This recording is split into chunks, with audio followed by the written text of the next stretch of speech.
15 seconds.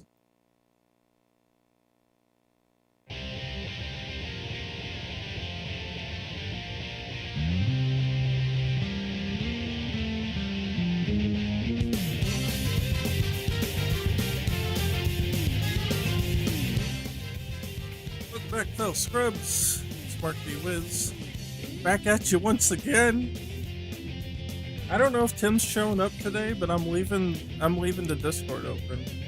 So if he wants to jump in, then he'll jump in. And if he doesn't, then he doesn't. I'll try not to get distracted by talking about how I feel about the Sonic games for an hour and a half this time. You know, that's exactly why we have Sonic music going, so I don't have to think about Sonic. That's good though. Hey, what's up, young Cab or young Cobb? Not sure how you would pronounce it. Depends on what part of the world you're in, right? All right. So what we were doing last time is we found out that Ricky don't do too good on this collider. He don't do good on that. This one's fine. He runs around, does all the things he should on this one. This one's all right. Well, except for that. But that's a different issue.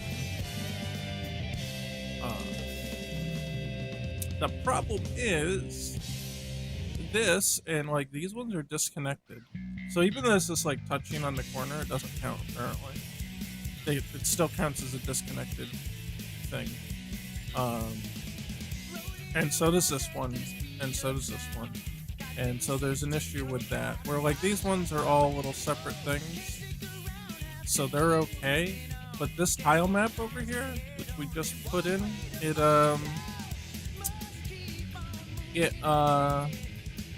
don't do so well with disconnected parts. It considers all the disconnected parts as part of one whole thing, and the system doesn't handle that correctly right now.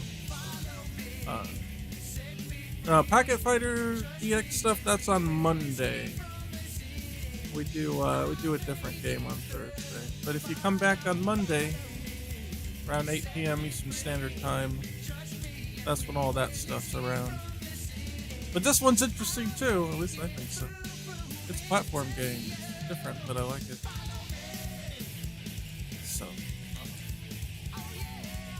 yeah, anyway, so we deduced last time what's probably the issue here.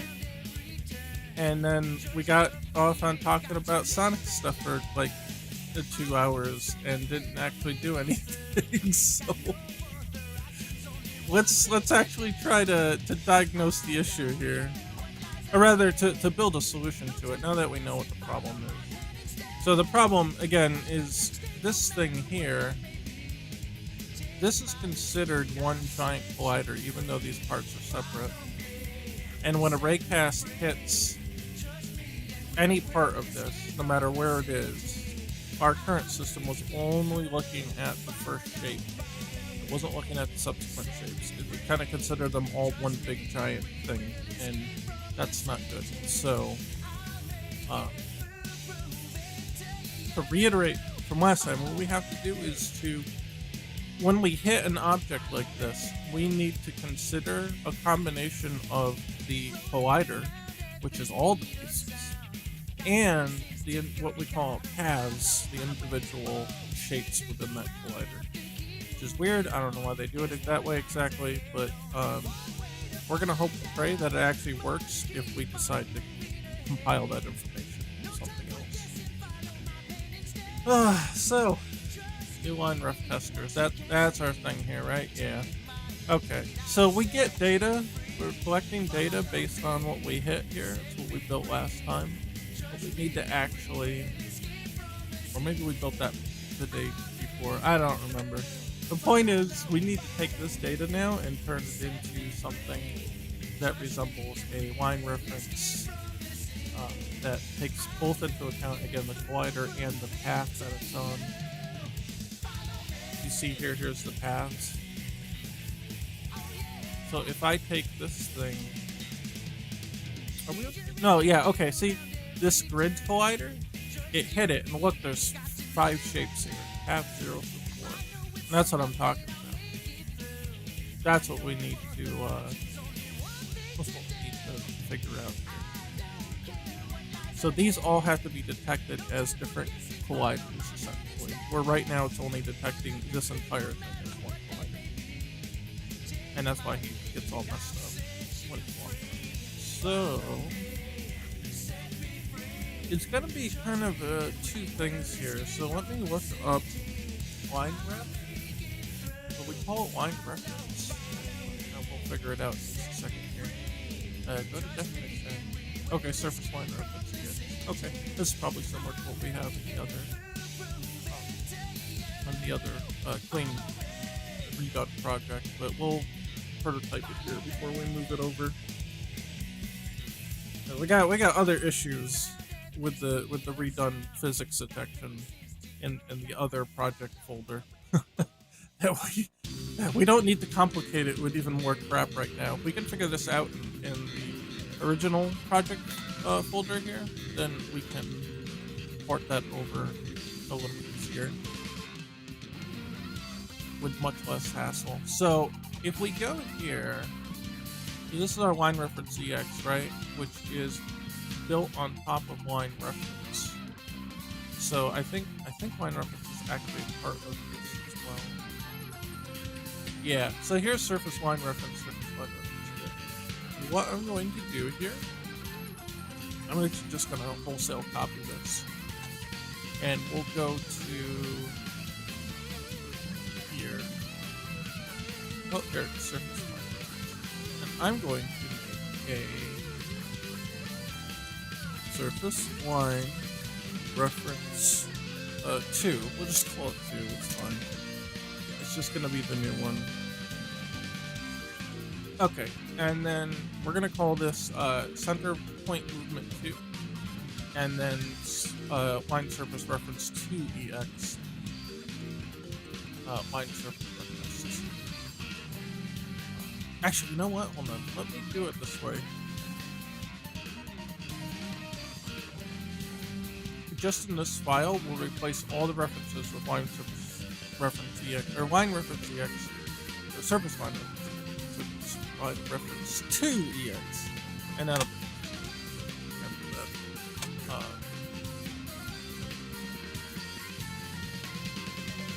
We want to match case and forward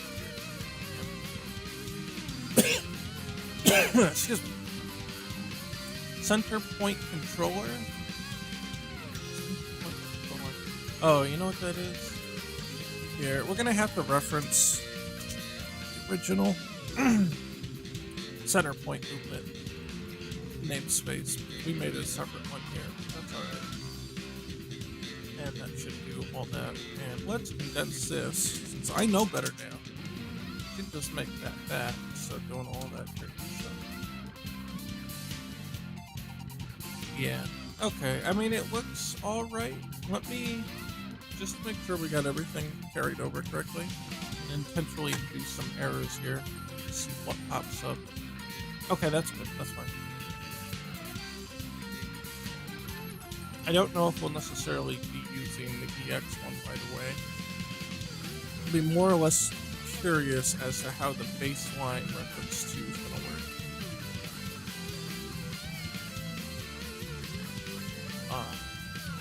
Well,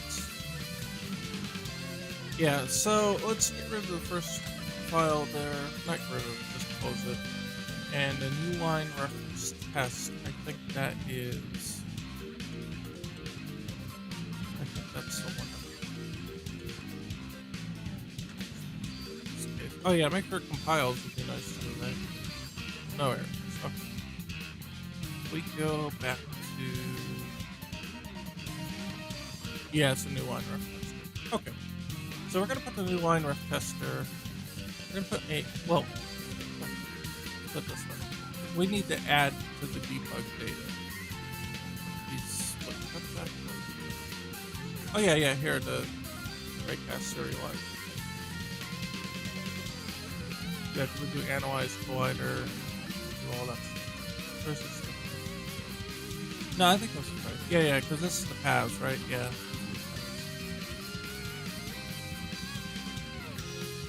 And, yeah. So I'm gonna do a public surface line rep. Actually, you know what? We're gonna do it on the path. Yeah, we gotta do it per path. So at first, it's not going to look like anything interesting, but it will eventually. I'm just gonna call it line ref.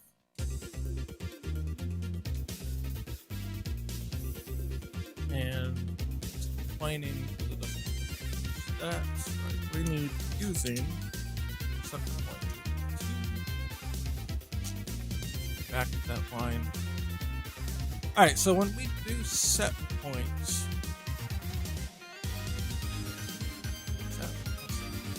where's that? Okay, we create a new one, we do the set points.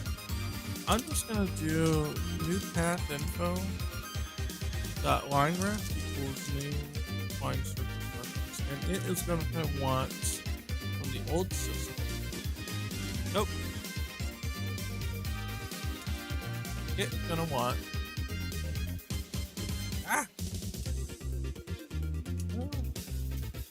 okay, collider. Point index A, point index B. Or is it what? Oh, that's if I already have the full points. Okay. Point index A.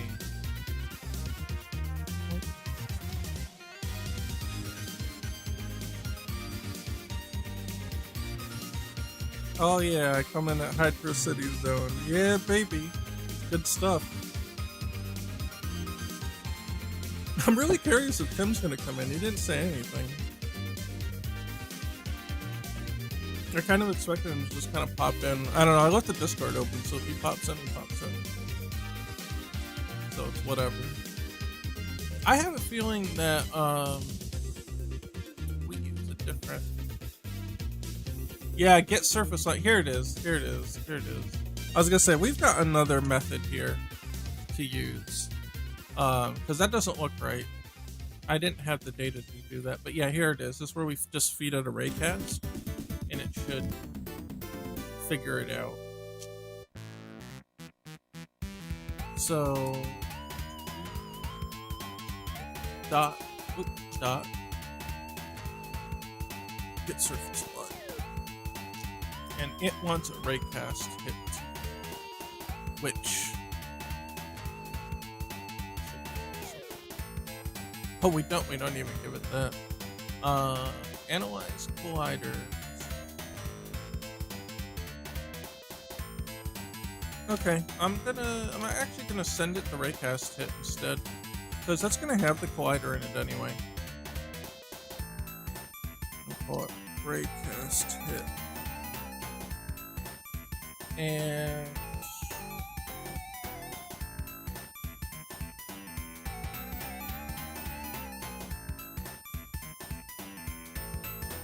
oh, it sees the collider from that, doesn't it?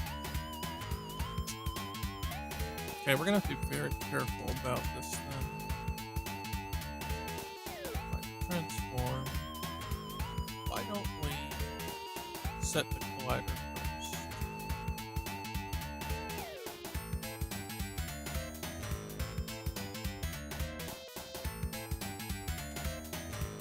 Yeah, Mystic Cave is good. I like that song.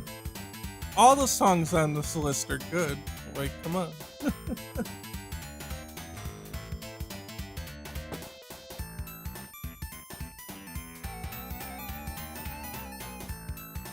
I don't think I have to send it like a collider here.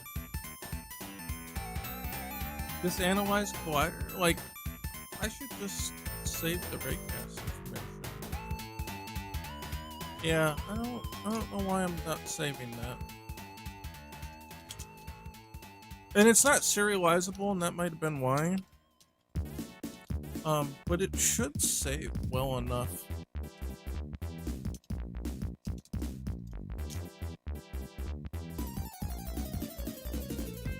And then we'll use this instead.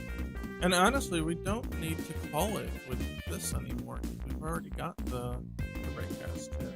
Well, we've already got the collider even. So yeah, I don't know why we needed that. Okay, we'll clear that out. Let's see. This makes a little more sense. I learned to play this one on bass guitar. Really? That's cool. I am way too uncoordinated to do anything with music. I hate to say it. I like music. I like listening to it. I'm just no good at it. Okay, that should work. And then the line riffs are, again, they're going to be all the same right now because they don't differentiate between paths and just like the generic controller. But let's see what we get here. The game object, the path. Here's the line riff. Oh, it doesn't certain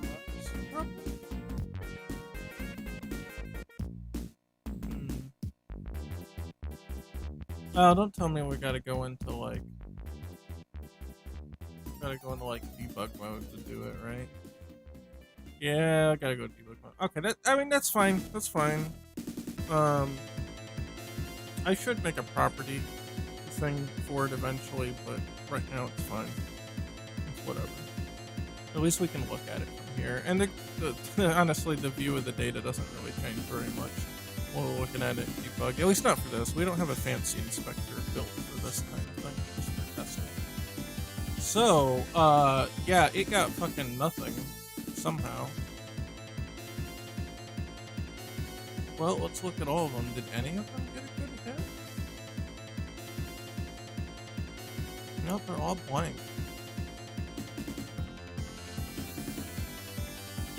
Like, set.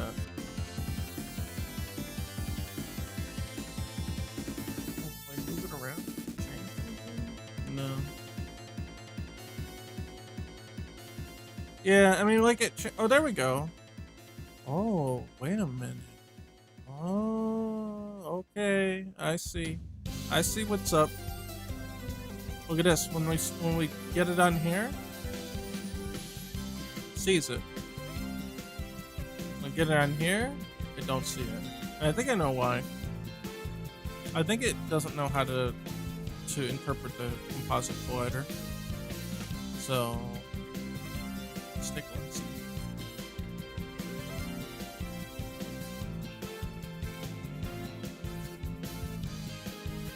Raycast comes in. Raycast is invalid. Disruptor, right? Yeah, okay. Well, I mean, Unity built it, so they probably built their own little operator. Okay, here it is. Get the local points. I bet this doesn't. It doesn't know what to do with composite. Oh, it should. It should. Yeah, but see, it's getting just the one path. Yeah, man, this is gonna be a pain.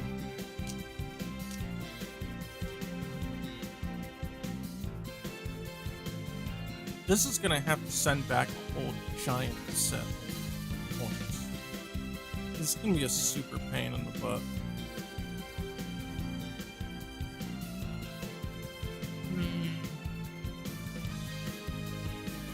I'm gonna have to make an overload version of what they call this.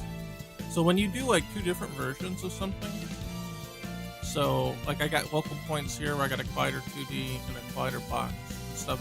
This is called an overload because you're overloading the parameters with different sets of parameters. See, we got the different ones here. And then, wait, Holly's got two? Oh, that's get world points. Yeah. But yeah, the get local points one. Method has to have the same name, but it's got different parameters. It's called overloading. So I need to make another overloaded version of this that takes in also a path ID.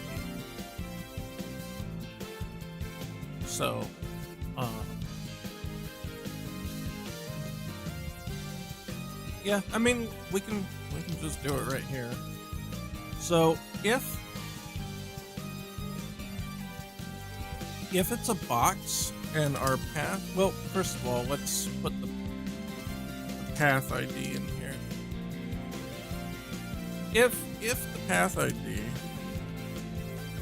is not equal to 0 for box, we're just going to return a vector 2 array of them.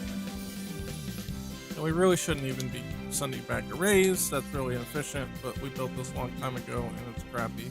Don't send back arrays, get lists, but I'm not going to go through all the rigmarole of rigmarole, that's a boomer term, of reinventing all this to send back like static lists and stuff, and not even send back static lists, but just like fill a list that's provided, whatever, because that's just going to take way too much time, and this is just a prototype anyway. So we're going to do quick and dirty and figure out if we can even do it at all and go from there. So here's the thing, a box doesn't have more than one path, so if it's not 0, then like, yeah, you don't get anything. And also, I mean, we can do it this way too. If the path is less than 0, then we're not going to get a proper thing anyway. So we can just return 0. Or you know what? You could even you could get a little more nasty and throw you could throw an exception here. So an exception is like a critical error. So it'll bounce back and it'll actually collapse the entire call stack. When you do that, it just stops it dead. So it's like big bad error, like Biggie, like don't, if you see that, you have to fix it kind of thing. That's what it is. So I'm gonna say it's index out of range exception, and then you can give it a custom message too. And you can say get local points was supplied with a path ID of, let's see, if we put a $sign in front here, then you can fill this in these curly braces with value. Oh. And it cannot be lower than 0. We'll just hard code the 0 there because we know that's what it should be. That's never ever gonna change. Like, that's pretty solid logic.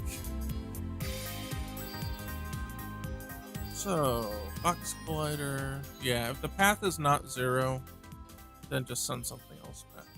Actually, you know what? Okay, we'll just give it this. A box collider cannot have, or let's say box collider 2D only has one path.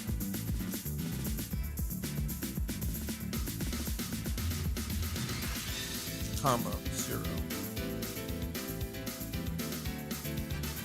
Path ID supplied.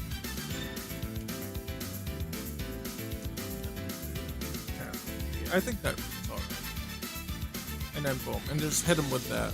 Just don't even play. Just say no. If you don't know what you're doing, then don't do nothing with it. And I'm guaranteed that I will trigger this error message at some point, proving that I don't know what I'm doing, and that I shouldn't mess with it. Okay, and then the other ones here, I mean, yeah, we could absolutely overload this one.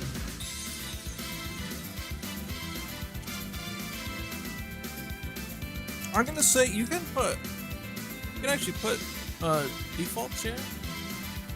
So if you just supply the polygon collider, but you don't supply a path ID. Actually, I'm gonna make it -1. Then it'll just do that. Or you know what? Actually, let's this is probably more intelligent. How about we just make an overload? You could just make it a default and say like you just get 0. Yeah, you know what? Actually, let's go with the default. Yeah, let's actually go with the default. Because we really should be using this path ID anyway.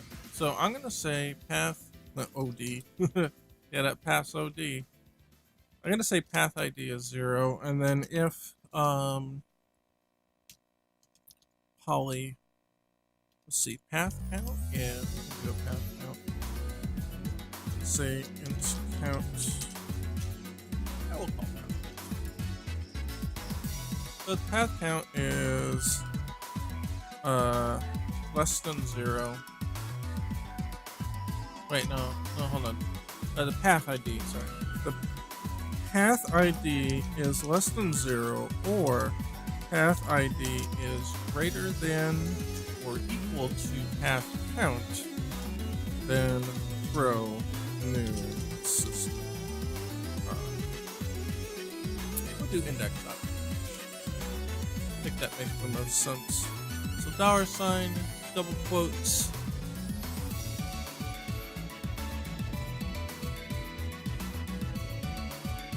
Do this.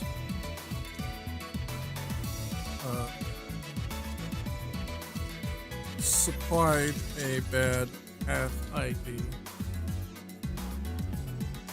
of path ID, and then we'll give them path count equals and path count.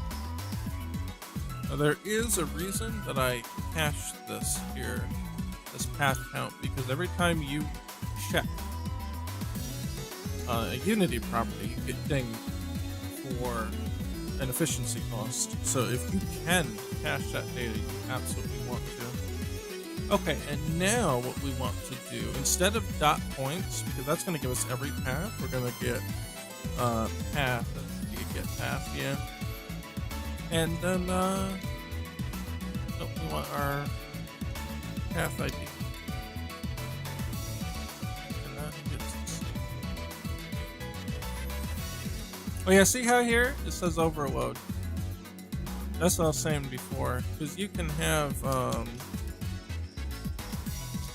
different version. See, this one takes points as the list. This is really the one that you should be using, you know, for efficiency reasons. But like I said, I'm not going to rewrite the entire system just to test it, because the new system and the other one, I think, is already set up like this.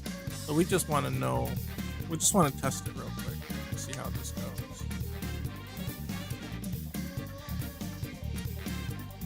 I'll be honest, actually testing this might be inefficient. I don't know what'll happen if you give it like a path ID of like 112 and there's like no such path at that value. It'll give you some kind of error. And I wonder if Unity's doing this anyway behind the scenes, if we should even bother trying to do it. But for now, whatever. It's fine. If Unity does this behind the scenes, then this is definitely more inefficient to pull this out. But it's I don't know, it's nice to make your own error messages sometimes, though. And you can kind of customize what it says. Alright, anyway. That aside. Now, this, damn it, my tablet went to sleep. There we go. Okay, I can see chat again. I don't have the charge port out here. Hold on.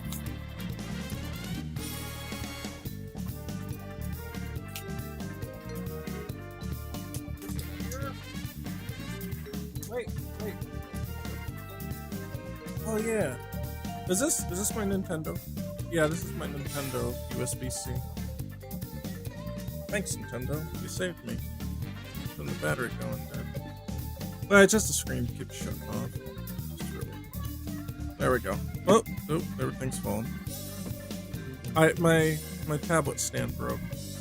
Unfortunately, it was only $5, so I don't feel too bad about it. But it's a real pain now because it's all screwed up. There we go. Okay, everything's fine. Everything's good. Alright, so we did this for Polygon Collider, but now we need to do this for the Composite Collider.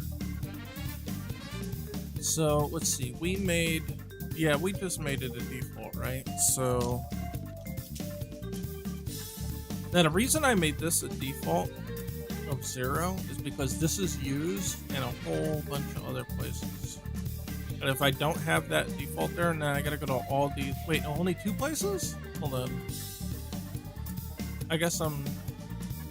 Wait, there's 1. Really? There's only 2 places that you use this? Wait a minute. Okay, you know what? I take that back. We don't need the default.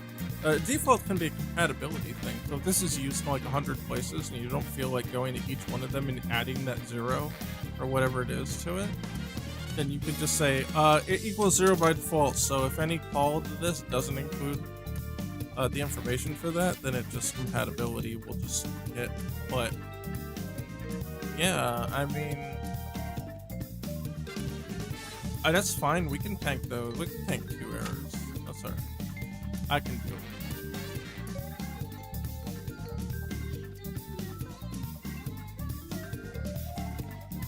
Alright, what am I doing here? Okay, I see what I'm doing here. Yeah, okay. This is convoluted, but essentially we've got a path ID now, so we're just gonna send the path ID. And that's fine.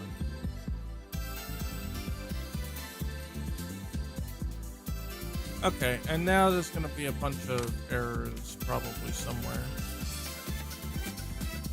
Let's see.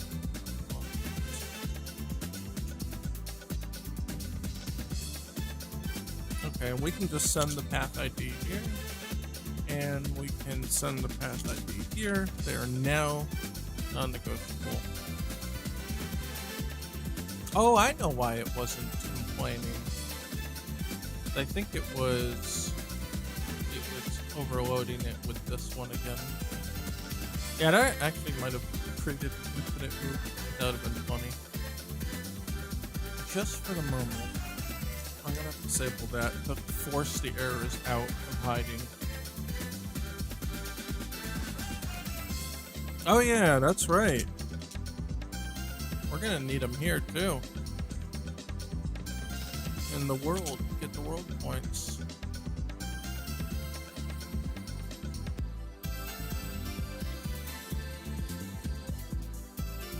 That one might cause a ripple effect, but you know what, we'll just deal with it. It's fine. Now we want to get here. Here's where we tried to do a shortcut before. Path ID.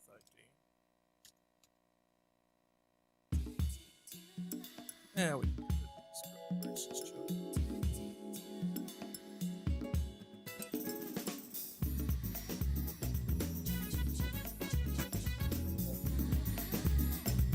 Hey, that's what I'm talking about.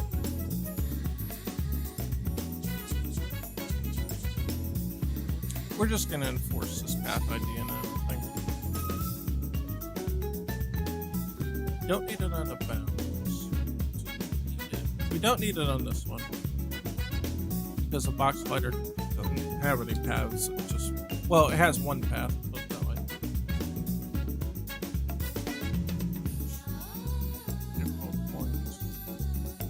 Okay, so this also needs a path ID.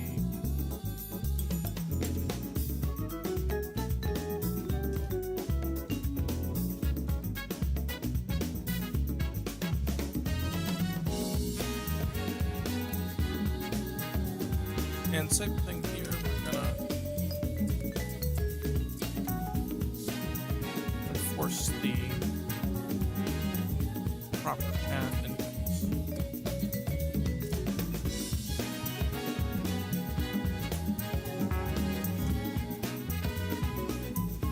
And we gotta make sure the names are right.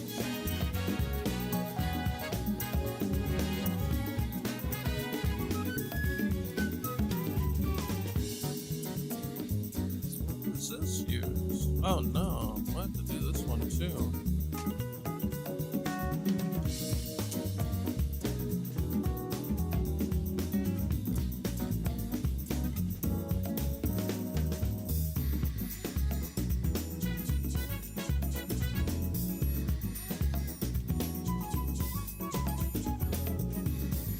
This is hella. This is hella inefficient, but just gonna do it. Okay.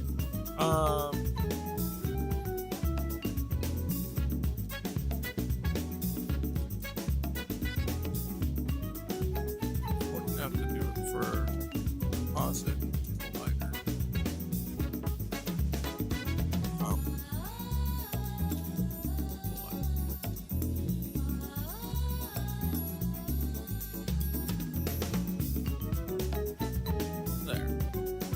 This one doesn't have a get path? No way. That doesn't. Wait a minute. Is that really how it works? Oh yeah, okay. Yeah, we're gonna have to copy this.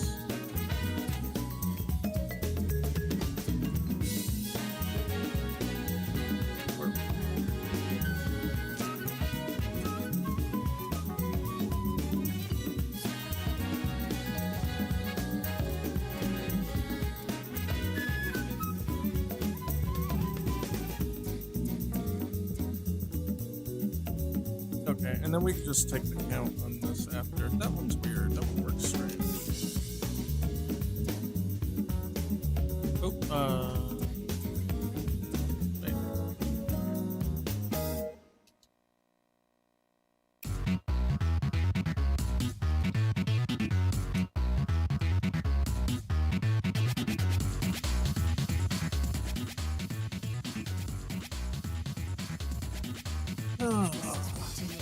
Yeah, that's true. This is super quick and dirty, but I feel awful. I feel cringy. But that's okay.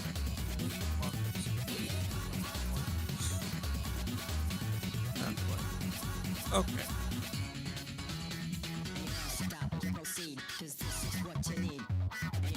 The only ones that we support now. Box Power.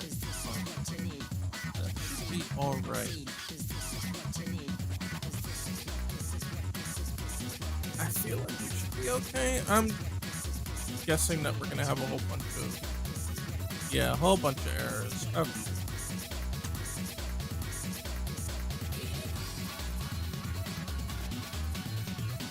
Oh, right, it needs a path ID. And this is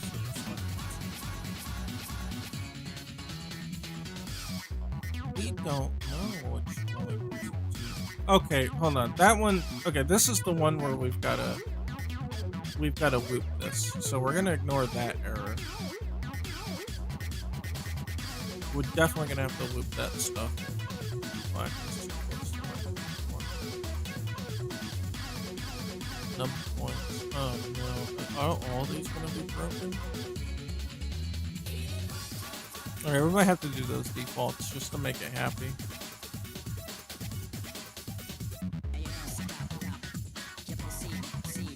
Yeah, I think we're gonna do defaults to make it happy. Oh, no.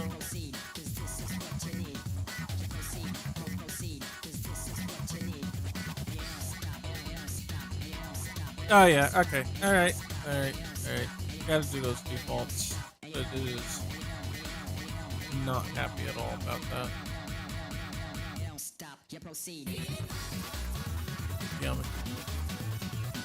Yeah, the path ID. We're just gonna default that to 0. Because we've got like 70 errors. That's what I kind of figured was gonna happen. Okay.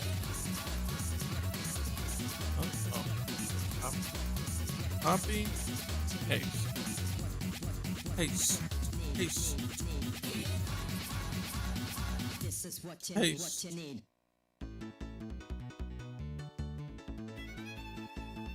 Paste. Paste.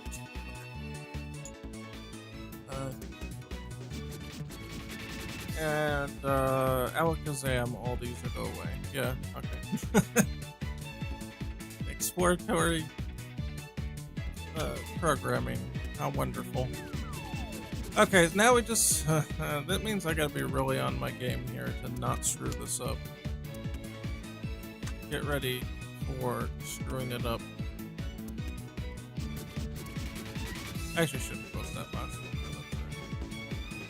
Okay, so what we have to do here is this is only taking in local points from like one thing and making a determination from one path, making a determination about that. We need. Oh, you know what? We need a path count. Yeah. No, we need. Hold on. Public static. Int path count on wider.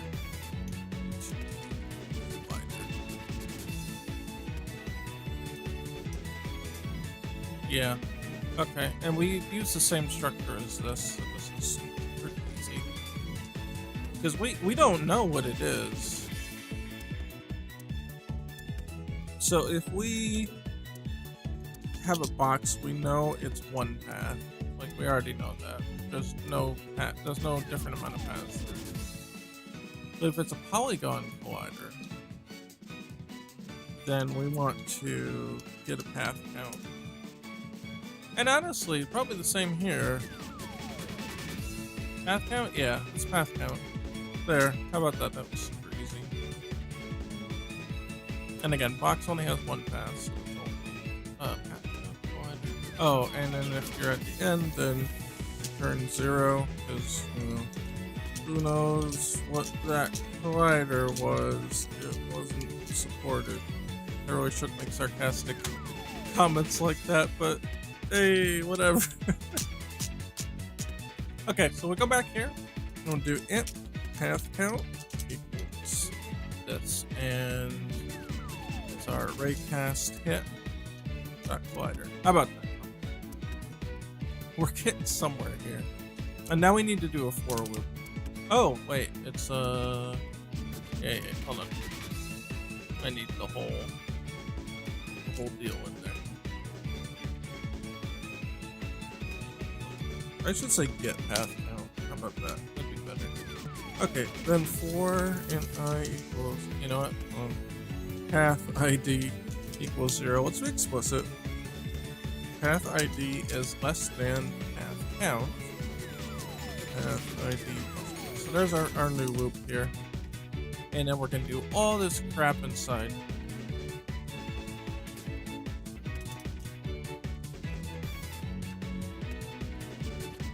We're going to have to structure this a little differently. So let's just read what's here and see if it's compatible with the loop. We make a new point. Well, honestly, we can just put this down here. That instantiates 2 arrays. That's really bad for garbage collection. So we get our local points, but now we need to give it the path ID. Okay, then it sets up a bunch of variables. Then it checks the inverse transform point. Oh, so it's getting the local impact point. And yeah, basically what it's going to do is going to try to find how close to any one of these lines you're on. So local point check, blah, blah, blah, blah, local point check here. Okay, then it goes through the local points and it does its check. In local space, it sees if you're approximately on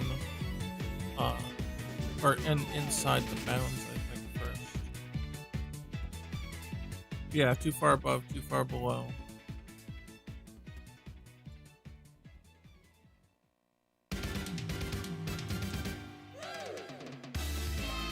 And then it gets the result. Yeah, and it tries to find one. I think the result is the closer to 0, the better here. And the line check results add one. Okay, sends the value A and B. Okay, that's fine.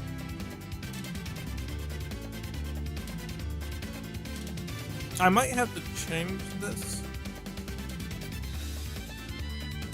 to also take in the path ID.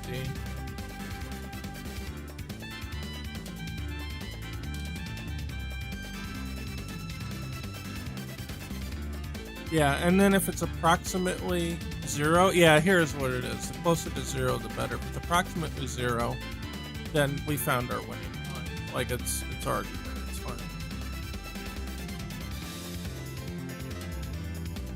and then it calculates the world points. Yeah, and it does all that stuff. Okay, let's see.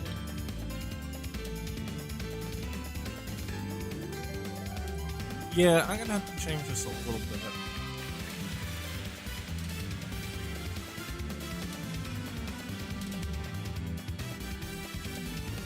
Because then it goes on to say, okay, look, he didn't get one that was exact, but he's got the lowest distance to the line. And this also prevents against those nasty floating point errors, because the math may not come out exactly to 0. It might be like 0.0000001. That's not 0.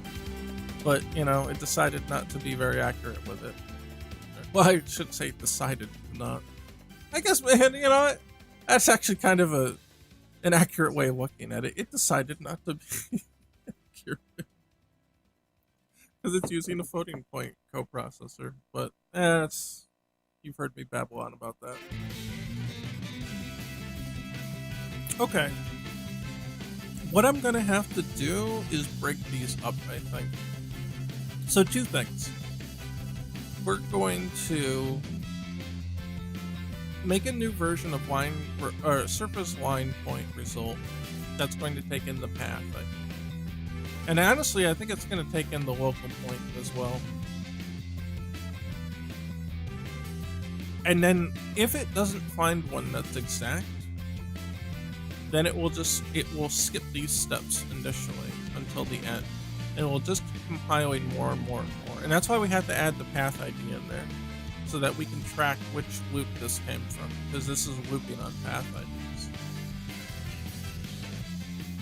And then after all of the paths have been checked, if it hasn't found an exact match, then we'll go through and see who's got the lowest point value.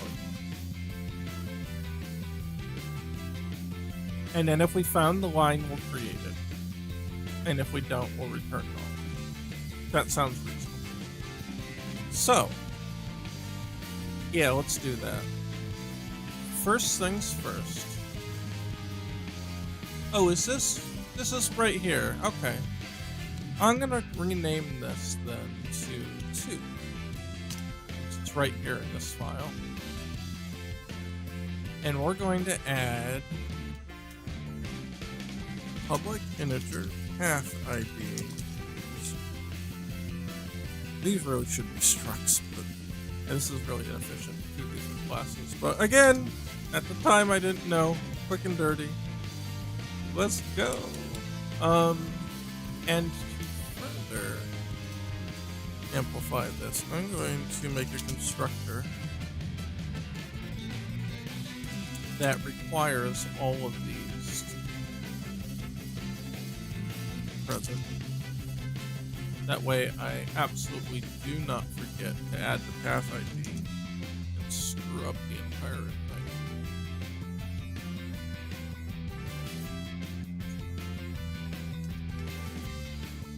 Play games? Play games? So today we're making games. On Monday and Thursday we make games. On Sunday we play games. Here, this schedule. Sunday's games, we play games. I mean, every day's games, whether we're playing or making. And then Monday I do Pocket Fighter EX, and today's what you mentioned. Development. They're all at 8 p.m. Eastern Standard Time. Unless, like, today I lost track of time and I started a little late, so I don't know if I apologize for that yet, but apologies if not. Okay, value. Path ID equals path ID. That's gotta be this. I don't know if I've ever gotten a request to play more games before. That's good though. I'm glad that that's entertaining enough that somebody would want to see more of it. So I appreciate that.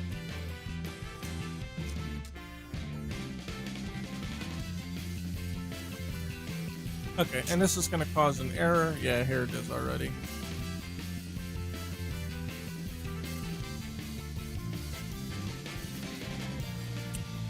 because we need. Oh, I guess we need a value. Path ID.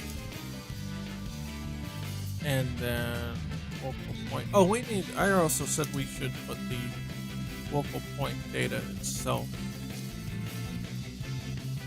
I stand by that. I think we should still do that. So we're gonna have a public vector2 local point A, local point B, and we have to put this on.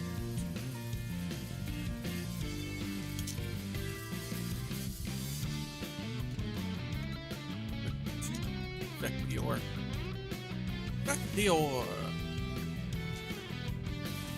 This. Oh, no space. And we'll just change those to B's. There. Okay. So, comma. And then point A and point B, which I think are local points. Let's check my computer. Yes, local points A and B. There we go. Okay. Alright.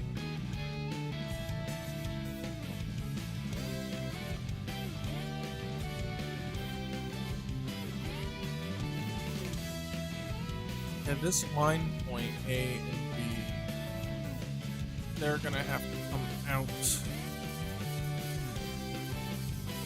of this loop here.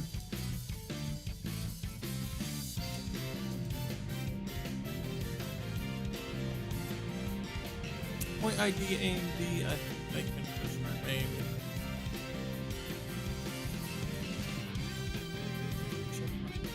Oh, maybe not.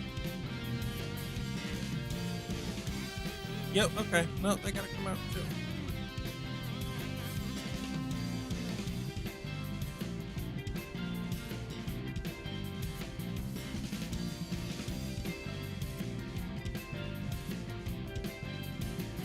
That's basically the return data that gets stuffed into here. Okay, so then... yeah, then this has to come out. So we pop that down. Whoop! There we go. Alright, we're good. Oh yes, so line check results also have to come out. They need to survive the loop. And then look points, checkpoints.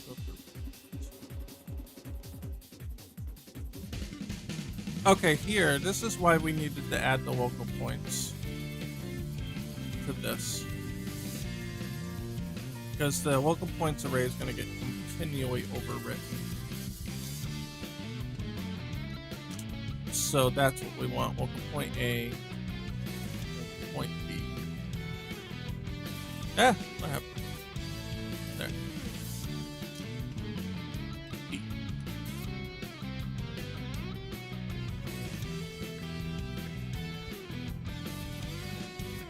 And then we'll have it down here.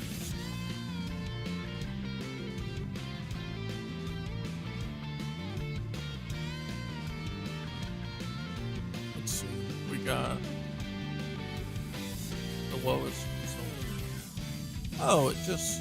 okay, I see. It's rewriting this reference at the time. That's okay.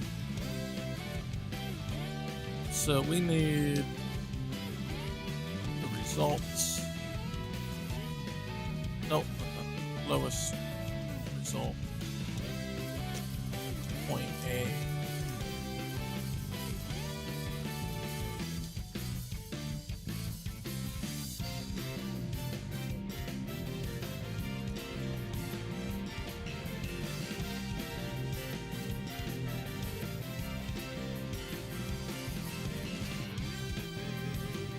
Wait, chat says, let's what you play G?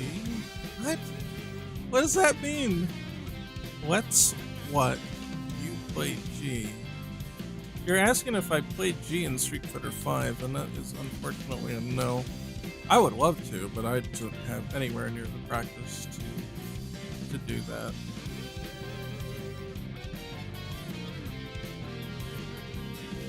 I'm just no good with them. I would love to be.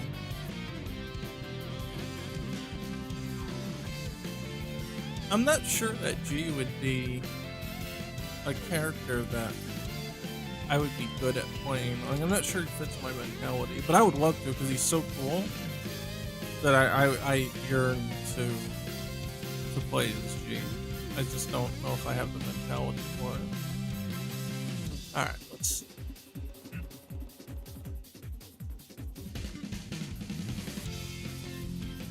Okay, I just got 2 questions about games. I'm just gonna check make sure that... No, I'm not set to being playing a game.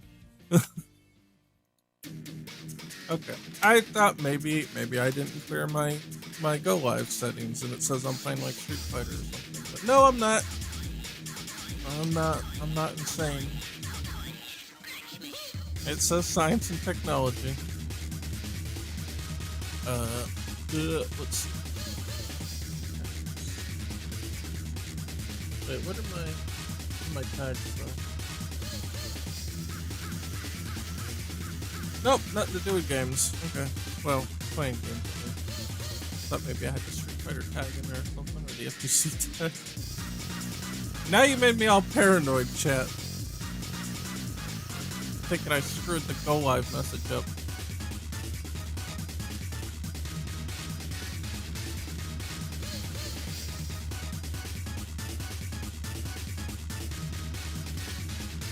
Alright. This looks okay. If we get an immediate hit, then we say, yep, we got it. Otherwise, we check for the lines and take the one that's closest. They shouldn't be negative ever, so we can just safely less than the last one. Okay, and then so here's the thing. We load these world points. Transform point. Transform position from local to world space. Yes, they are. Well, I'm gonna call them world points, just so I don't confuse later. Point ID 8. Yep, that's good. Okay, that should be alright, and that's it. So, and then we get back our service breakfast. I mean, theoretically, this should work, right? I say right, like like this is not a total gamble. These things never work right the first time. I mean, it looks reasonable though. Well, you know what? I need this to record. Yeah. I need this to record the path ID. Not because it needs it. It really doesn't need it. But I need to know what it is when I look at it. I really do have to know what this is when I look at it.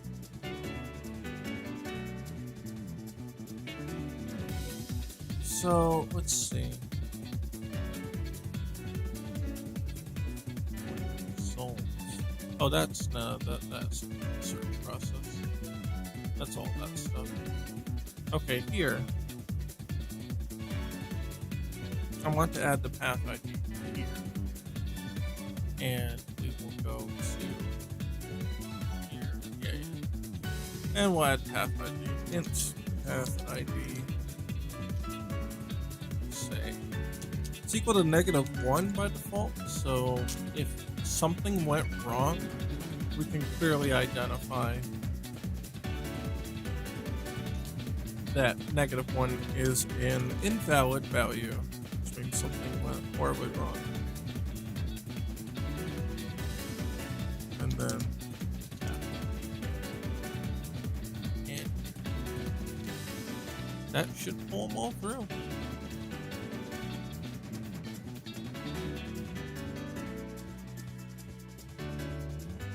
Oh, here's another one. This one does not. does now. Lowercase p. And I'm sure that there's gonna be a whole bunch of broken things that are be like, you can't do that. Oh, here's another one. Yeah. I've got to add it.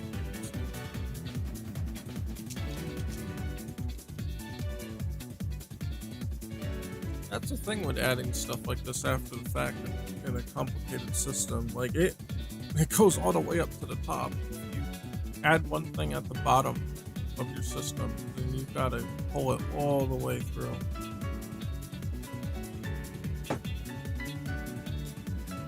I mean, you could spoof it, just give it a 0, but that's not good. Because later, if you forget that you did that, then that's not good. Okay, what is this now? Get surface line controller raycast hit.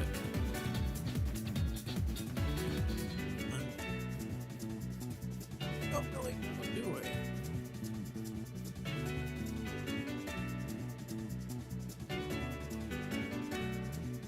You know what? This EX here, it shouldn't take in a path ID. Because it looks like it's trying to do it automatic.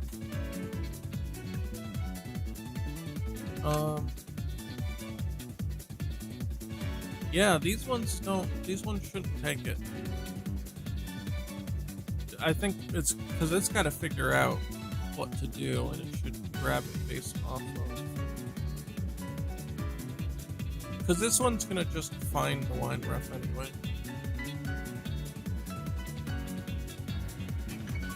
Yeah, right here. Yeah, so they don't need it. These ones don't.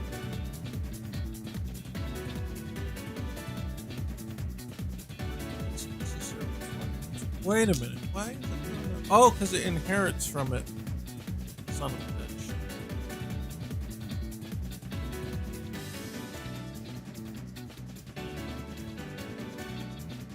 Okay, here.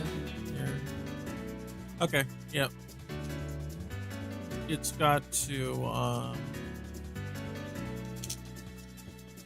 it's got to get in here. Okay, no, okay, I have to go back on that. Yeah, I do need the path ID here. Okay, I didn't realize this one inherited from the other. So when you inherit a class from one to the other, that's why they're classes and not structs. I don't think you can inherit structs. Yeah, this is this is gonna need the path ID because this EX is actually one of these, but with more stuff in it. So it absolutely needs that path ID. I thought they were different. I thought one just contained the other, but that was not correct. I was wrong. And I thought I could get away with just not doing it. But here. Okay. That should be fine. Because actually, the key here is when I checked the definition of init, the initialization, it actually went to the surface line reference 2, not the EX one. So that's alright, we're good.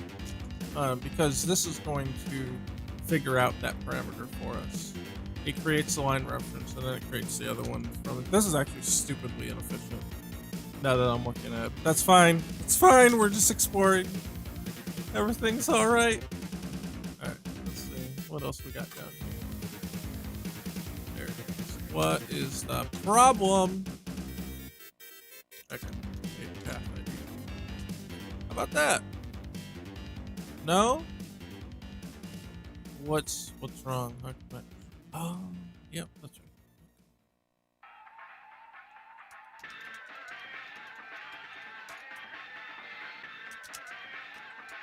I need to track the path ID here. So everywhere that this thing gets set,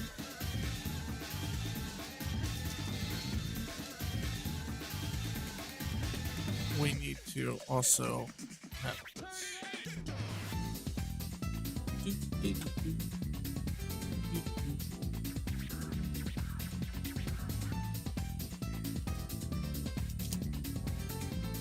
And remember how we saved our path ID in there now? This is where it where it comes in handy. We got all our stuff. And then so we just carry this forward to winning path ID, and boom, there we go. Are we done with errors? Please, are we done with errors? Don't be. What did I miss? Hey, no errors. How about that? Got warnings, so that's alright. Oh my god. Might we actually have this now?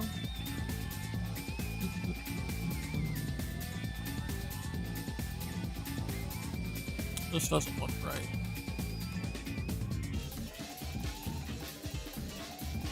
I may not have.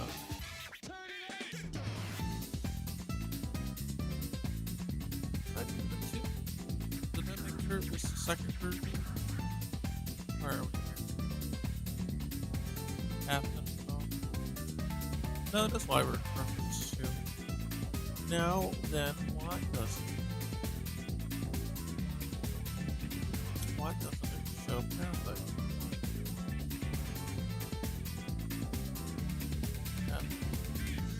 Should show it. Did I miss it? Oh, it is right there. Jesus, I'm blind. Alright. Path ID's there. Okay. Alright, listen. Daddy gets stressed out sometimes and he can't see things that are right in front of his eyes. Okay, so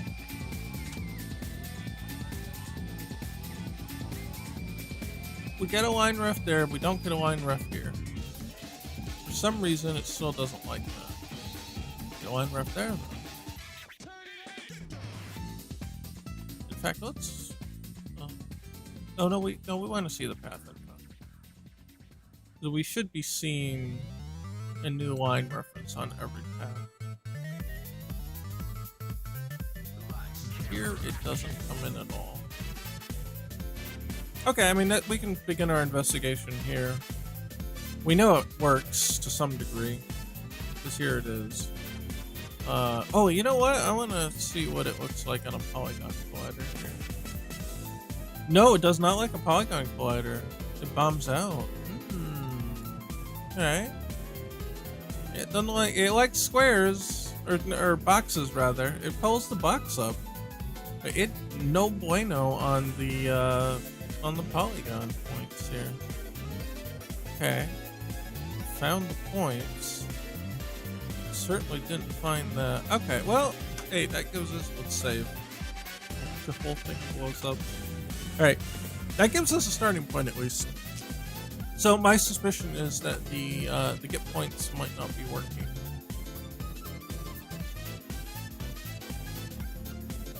So when we do this here, when we get the line reference, we get the path count.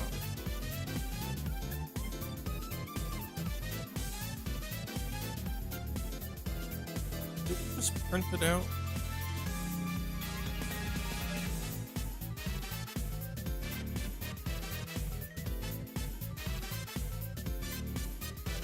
I don't see any reason this should fail.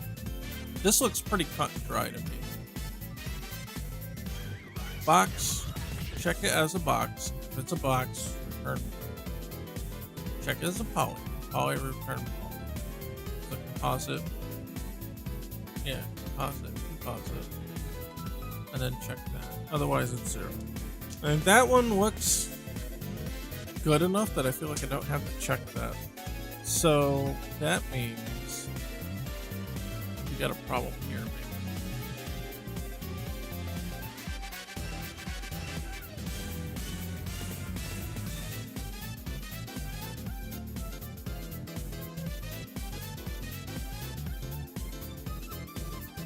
We didn't get any errors, right?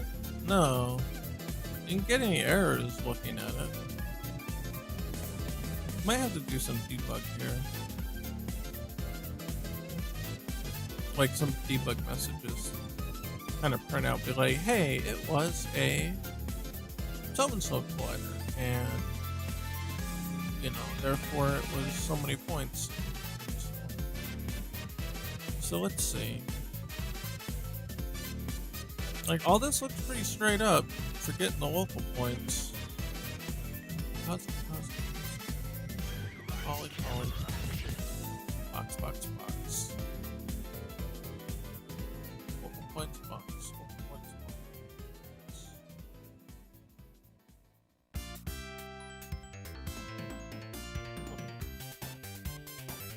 box. Oh yeah, it's just that. Yeah. What does this one go to? This goes here. Okay. And this one, make sure these are all going to the right spots. Yeah, I mean that looks okay. Alright. Right, that's a yeah, I get path. Let's check this one more time. This is the get path. Yeah. Okay. Okay. That looks alright. Didn't get any exceptions.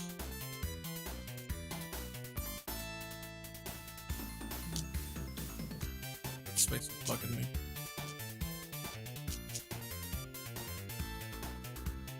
I mean, it looked alright. So what happened, man?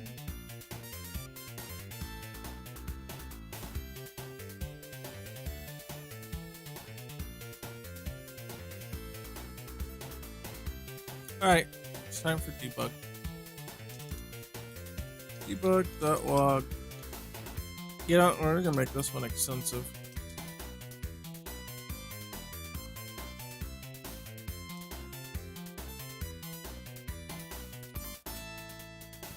Surface line started with collider.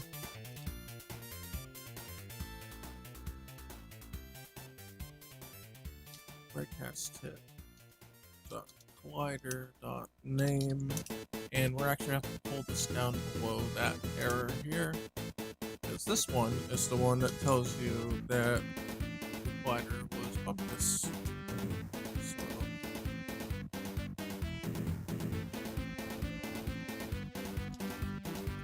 This one's gonna be an error. Log error started with an invalid collider. And we can't get the name of it because, well, it's invalid. Okay, then started with collider so-and-so. And then here, collider so-and-so has path count paths.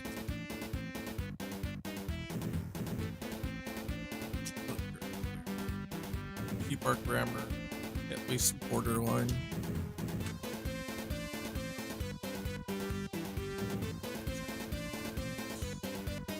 We don't ever clear this, do we?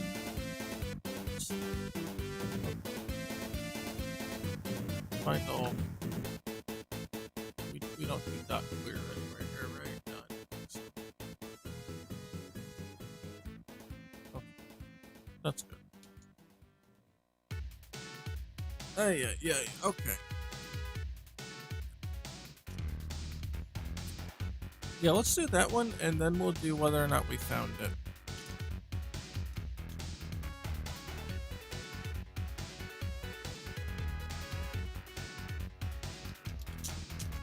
We found the line, hooray. We'll fill in more information after that. But I'm gonna do also one where did not find the line. Ah!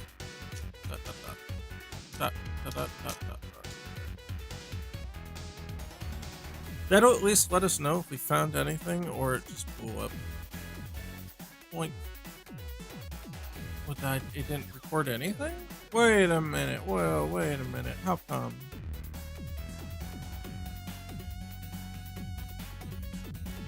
We didn't get anything.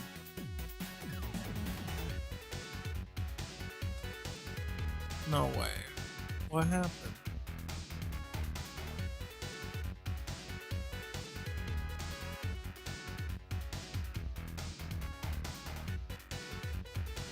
Did it even get here? Did it like not even get that far? What happened?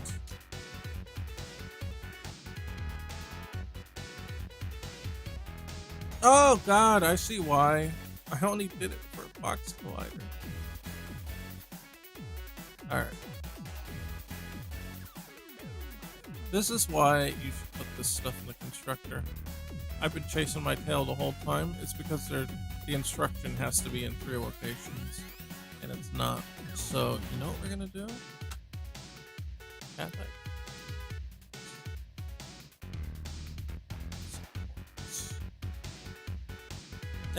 We're gonna be lazy. We're just gonna copy and paste it. Sorry. Well, you know what? We don't have to necessarily. Can we bake it in here? We might be able to. Yeah, alright, hold on. Oh, your horses. The break cast. Definition. Copy that. We're gonna go to path, which doesn't seem to have a constructor, but we are going to force one on it. Public path info, and you must include a rate cast. Because we're just gonna take this and do it automatically.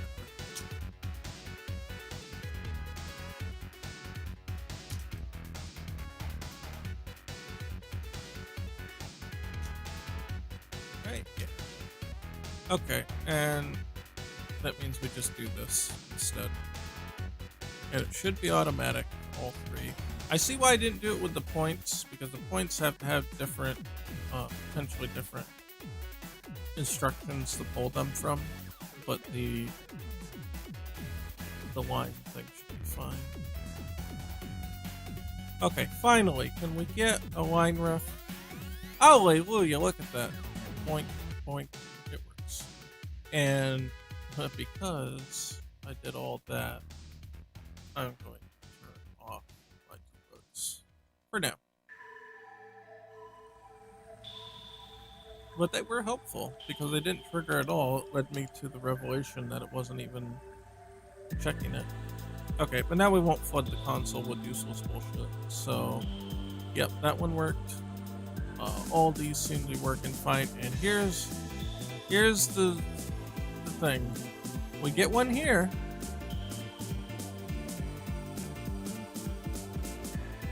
This is not good. Path ID is still 0.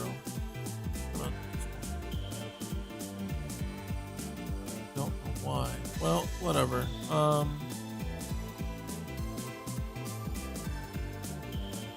We do at least get. Where's path ID 4? Oh, I see. It's pulling only the path ID of the one that it touched. That's fine. I mean, that's essentially what we want anyway.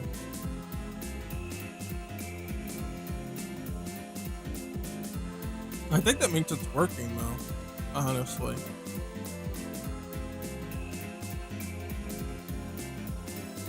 Yeah, because it decided that number 4 here was the correct one.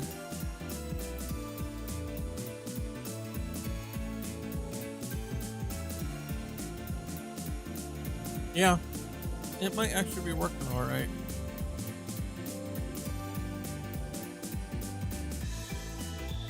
So if I bring it here, is it going to say like 2 or something, right? It's going to say 3, 2, 1, and 0. 0. Yeah. Okay, yeah, no, that's what we want. Alright, I think it's working. And that's a little ridiculous to have it there, though, so we're going to pull that out and put it somewhere else.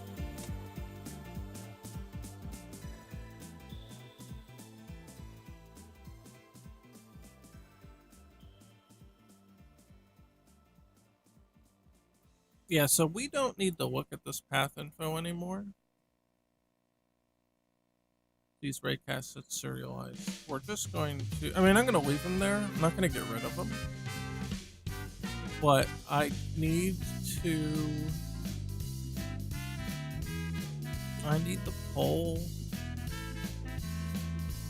that raycast out of the raycast hits and just put it literally right here. So, public surface line reference. So line ref there, and then this update.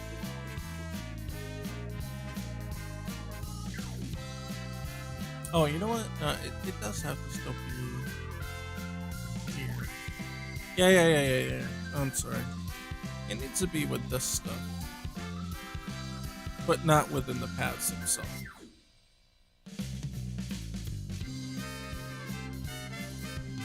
Yeah, so we can remove it from path info.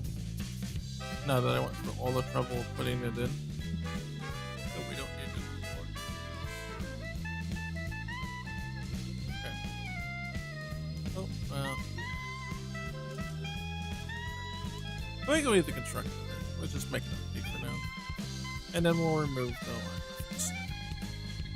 That should be a pretty clean removal. And we should only have to remove the rate cast from the constructor.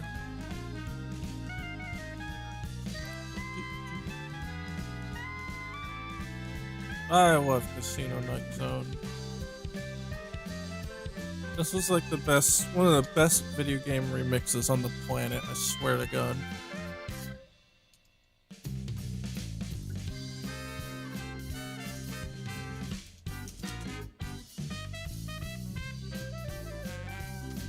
Yeah, baby. No, we turning this up. That's what I'm talking about.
Yeah, it looks like it's working correctly. And this is what we want. For each glider hit, we want to see the path info along with it. Now we gotta see if it actually found the right collider side. So that's the next step.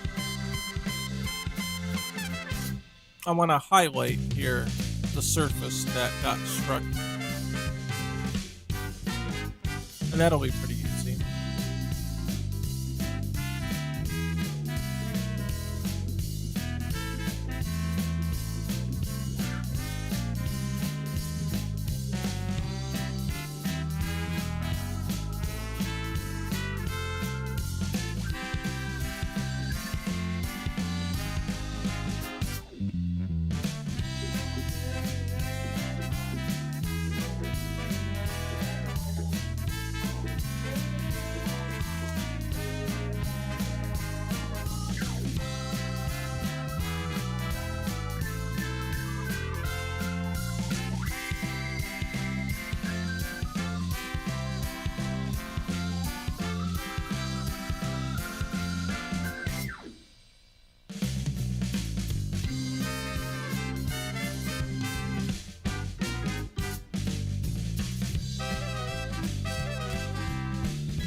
That's not the right color.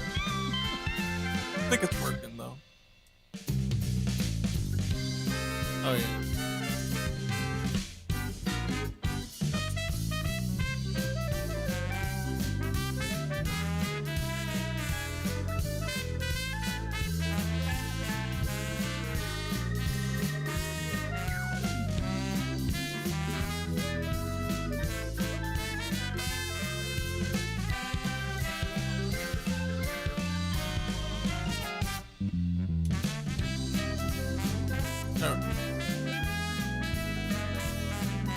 Boom, there we go.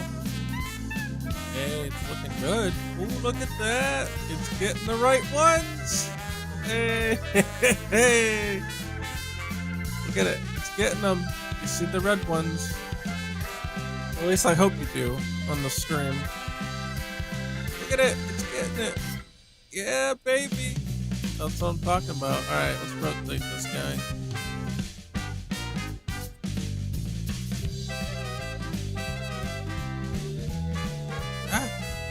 Rotate. Oh, okay. Just left. I'm trying to do up and down and it gets weird. Oh no, now it's okay. Alright, whatever. Stop making a fool of me, Unity. Yeah, but look it. It's getting the right. You can see the red show up on the surface it's hitting. Oh, it's perfect. That's what I want.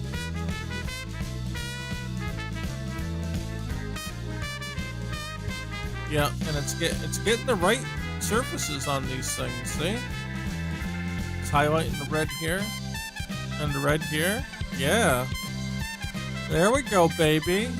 Now we're getting some action now. We are getting some now. Oh, okay, now the scary part. We gotta make Ricky do it now.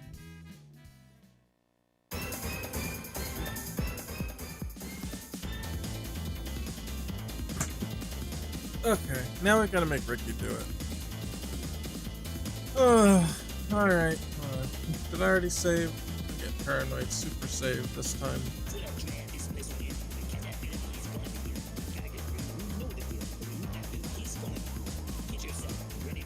So theoretically, this should be alright.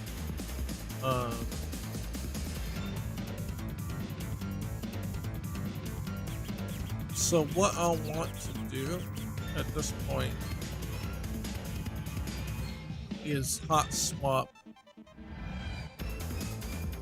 Ricky's code to use the other wine rep, which should be simple-ish, I hope.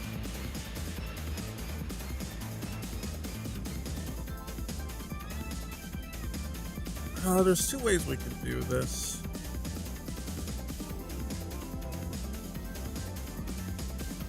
We could rename these to like the normal line reference.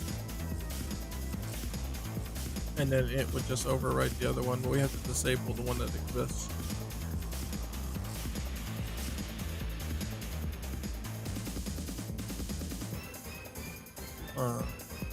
Or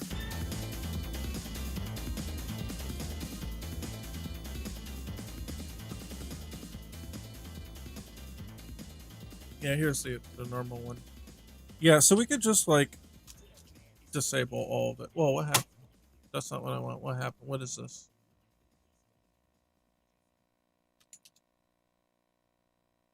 Oh, do I? Hold on, I gotta hold it, right? No? What happened? Clipboard. I don't want clipboard. No, go away.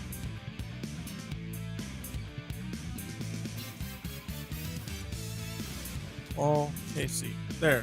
Commented out. And I say that that's...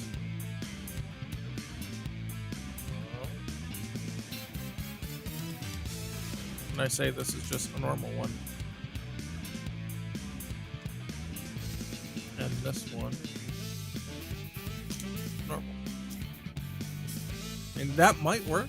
I might be able to just hot swap them like that and see what happens. Nope, it's not happy. Oh, it did rename it in other files. That was why. Okay. Oh my god. Yeah. Okay. Alright. It's just mad because I renamed it. Oh. Well, something doesn't like something here.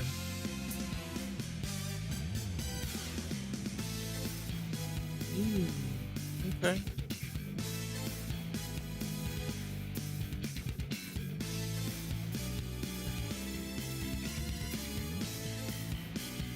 Okay, I see this. I need to... It's just copying from one to another. Alright, that one's fine. These might be simple little things to work with here.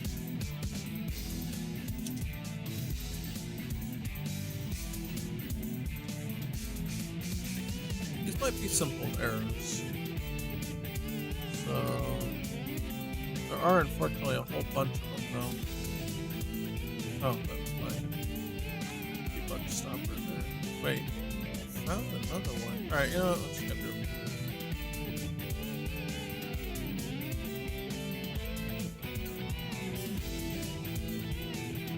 Uh-oh. Yeah, this might be a little more complicated than I thought, but that's okay. I don't think it's going to be too bad. Okay. Whatever. Yeah, spike points, collider. Spike point inputs. Alright. Where did these come from?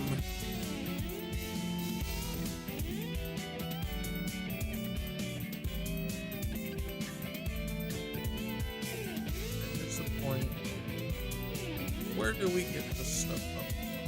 Spike points like... Where do they come from?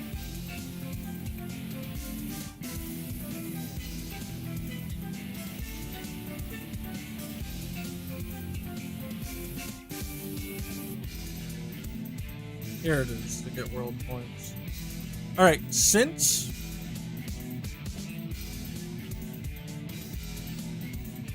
Yeah, since we are now no longer requiring compatibility between two systems, we're taking these paths equals 0 off. We absolutely need this information now. It is non-negotiable.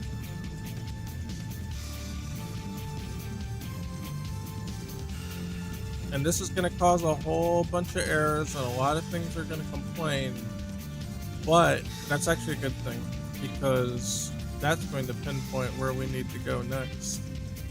Let the compiler highlight the errors for you. If you create an error like this, it basically zones you in on where you need to go next.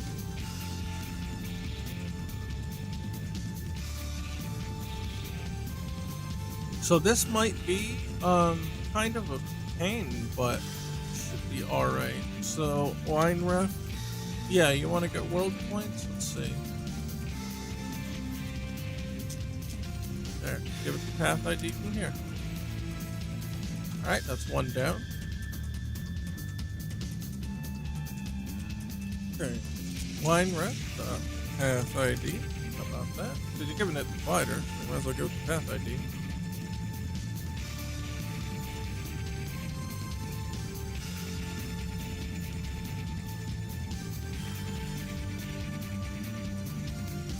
Overlapping collider. Okay, this one might be a pain to do. We'll come back to that one. I want to get the easy ones down first. Okay, spike points, that one's going to need more data. That's another spike point. More spike points. Are these all spike points? Spike points. That one,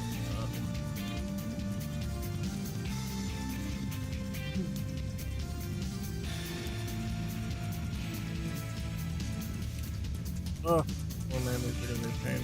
Alright. Check that this way.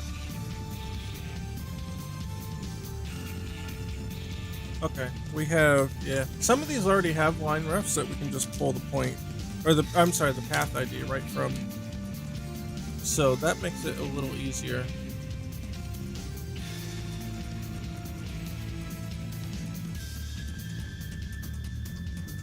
But we don't always have that luxury. Okay, I don't know about that one. Get to that one in a bit. Yeah, that's another one that's right next to it. That's the different one.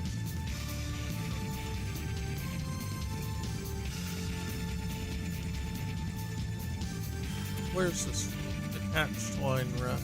Yeah, okay, and we already have a line ref, so we can pull path ID right from it. Those are the easy ones. Surface line reference to wider. Oh. Yeah. Okay. Yeah. Whoop, something happened there. No, I don't want to screenshots. Why does it always mess up? Okay, that was an easy one. We already had it. Wait, still don't like it? Oh, what's this? Oh, this is a different one. Undraw gizmos. Undraw gizmos. We have.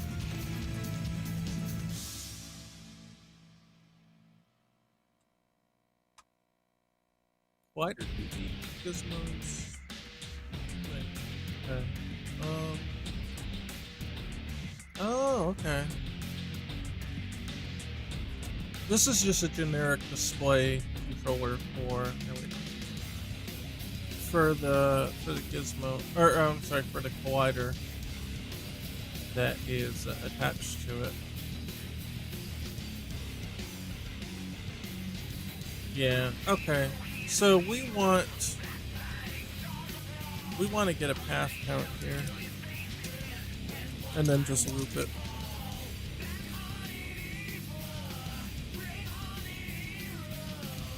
Get path count. Wait, can we just do it from the collider itself? We gotta do it that way.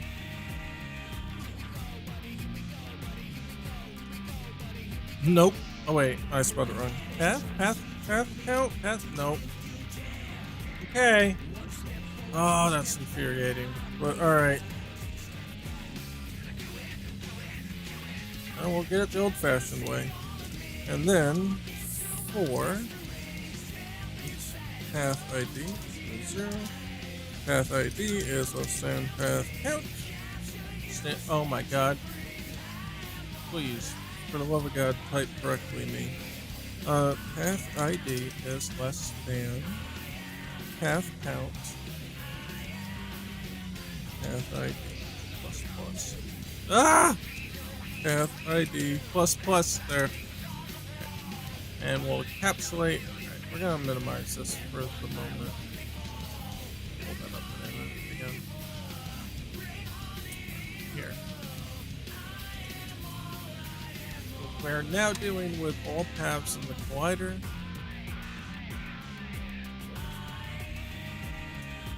So we've got to make sure to get every single one to draw. I think that's why they weren't showing up on the big composite collider. But it's possible I didn't have this attached to it anyway, but we'll see.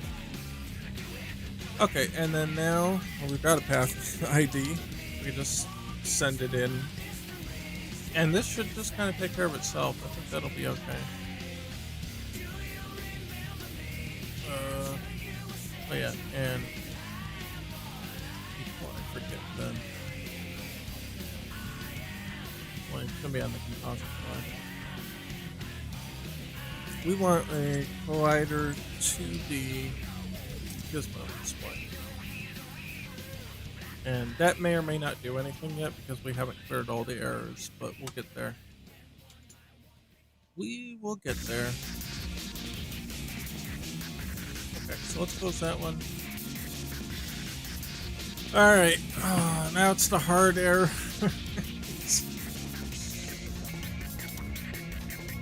It's this one.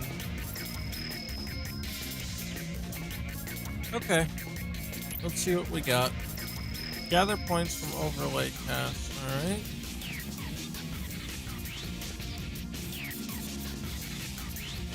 I think we're just gonna have to do what we've been doing. We're just gonna have to make a new, get the point count, or get the path count and then go through the loop. But this might be a little easier said than done. So let's look first before we start fiddling with it. For each overlapping collider, make sure we don't collide with ourselves, and then we're going to get the points and analyze. And what we're looking for is, I'm not sure, exclude points based on quadrants. Oh, this is quadrant. Okay. Sure.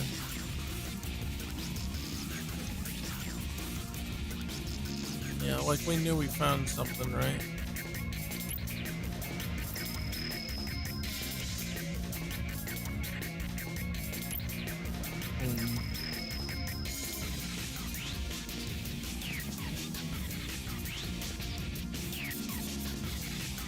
I'm trying to think. Number one, whether or not we need to do this here. We could just give it a 0 and be happy. I don't think that's the case, though. Yeah, I think this is gathering the reverse rays from the... So when Ricky's running toward an object, the object also has to look backwards toward Ricky.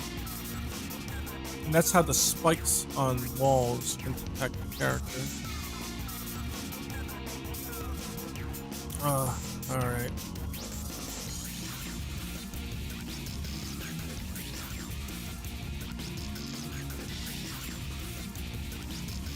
Yeah, okay, and this is just collecting every possible result from another object that you might be walking into.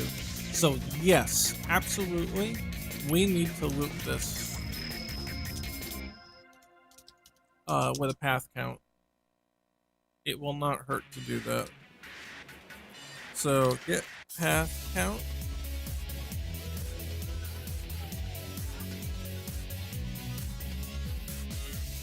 And then, yeah, for int path ID equals 0, path ID plus path. Oh no, I'm screwing it up already. Path ID.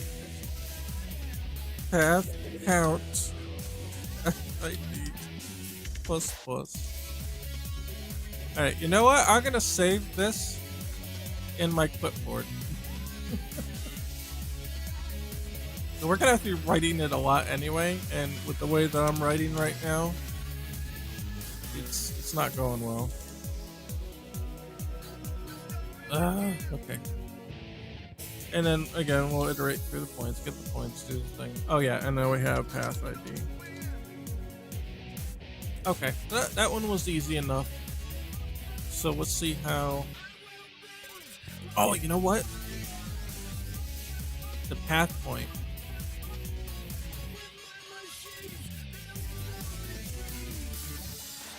Yeah, this is gonna have to have path ID in it.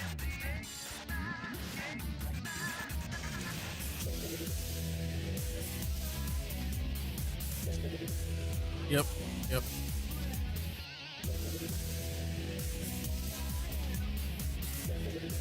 Path ID. Path ID. Yep, okay. And that should supply for the rest of it, because a lot of this is just using based off those spike points that we found. And that's all that's really about. Honestly, that might solve most of the problem that we were having, because now we can just spike point dot, you know, it already has the information. So, you know, let's go down to the next one. Yeah, spike point, spike point collider.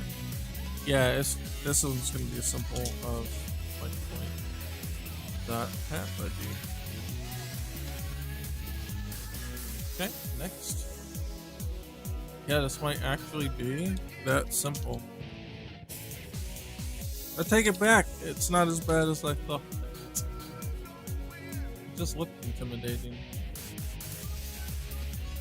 Okay. Collider. I love this song, by the way. We're gonna play it again because I kind of zoned out on it. Yeah, let's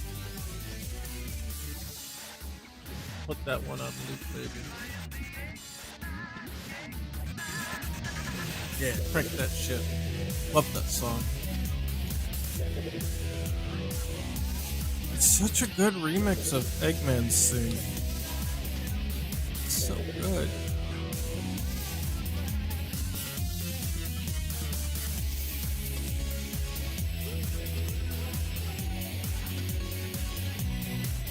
Yeah. Are these still spike points? No, these are different down here. Yeah, we'll listen to that again. Let's go.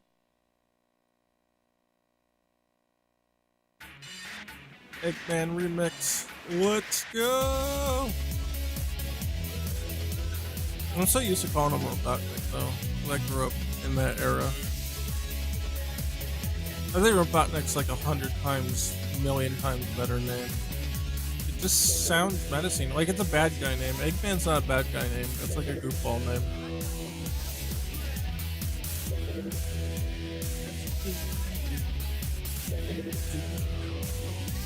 Alright, let's figure out what the heck's going on here now. We are getting a minimum distance? Okay, where's this minimum distance thing come from?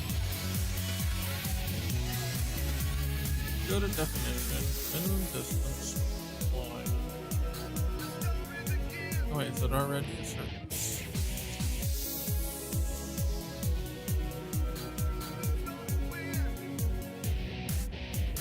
Oh. I might already have it. Yeah, we've already got it. Okay, that one wasn't so bad.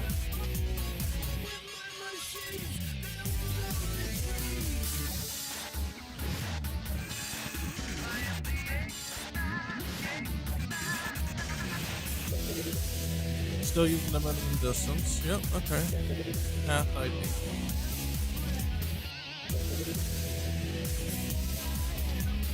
Use the minimum distance. Path ID. Cool. Oh my god, if they're all like this, I'm gonna be so happy. Oh my god, I think they are. That's assuming that all this actually works. Okay, this one's a completely different thing, I think, down here. Oh, but we got an attached line reference, so we're good. We've already got line reference, so we've already got the path ID. Okay, now this one. What is this one? This one's different. Okay, let's see if we can get rid of some other easy ones, but that one looks like it's not gonna be, no, and those are an extension of that. Well, those are the last ones? We only got 4? Oh, we're in the home stretch, boys. Alright. Unfortunately, it looks like the most complicated one. Oh, yeah, here we go. World points, but we're not going through the whole thing. Alright, what is this, though? Attempted line route.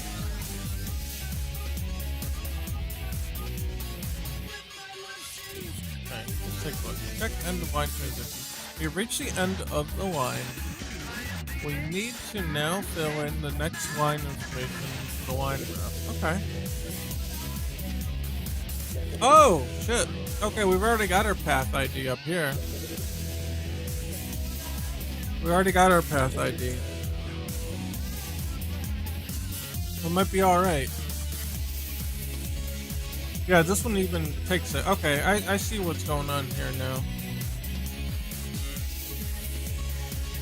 Yeah, attempted line rough. Yeah. Attached comes attempted.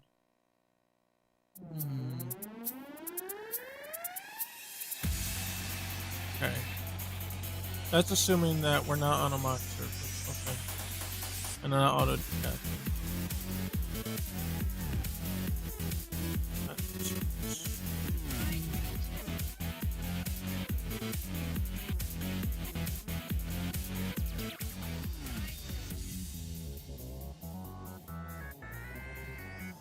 Okay, extension stuff.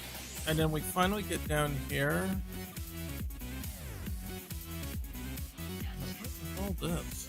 Will you depend? Or ceiling.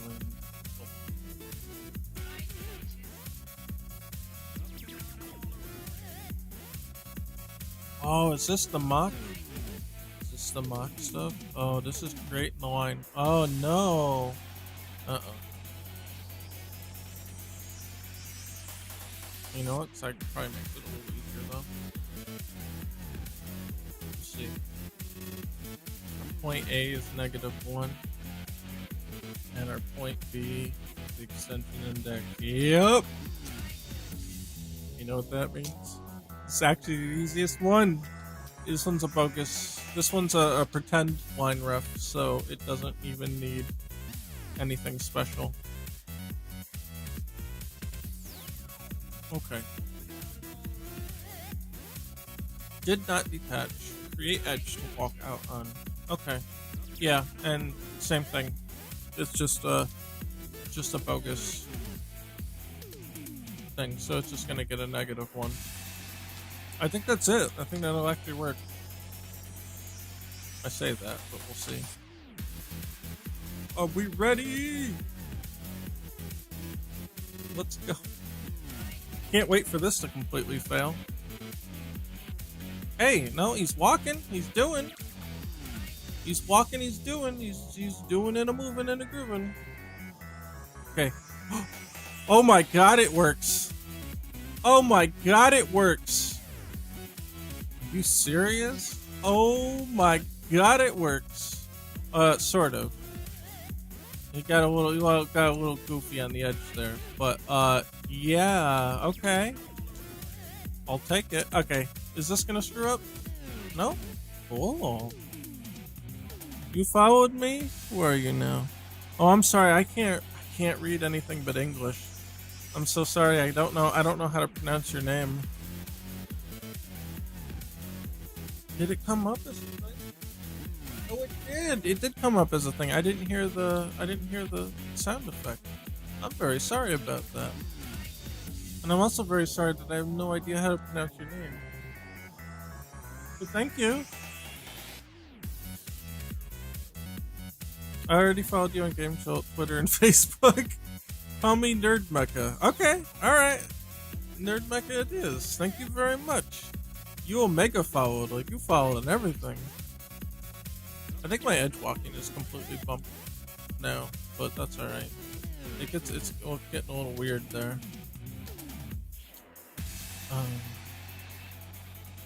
This one's weird now. I don't know if it's because I was standing on that. This one's all messed up. This block. Hold on, let's go to a different place and see if it still happens. No, that's alright. This one's acting okay.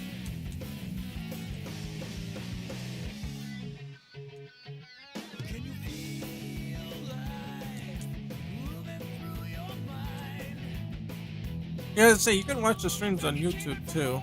Uh-oh, he's stuck. I gotta fix that ceiling point on him. I don't know why it's so low. Well, thank you. I appreciate that. Yeah, I don't know why you stuck on the other one. Oh, well, maybe it just glitched. Hey, but we kind of got that thing working though. We got the tile maps working. I'm gonna be just thankful for that. How about that? Yeah, baby! Alright, I'm happy with that. We're gonna save it.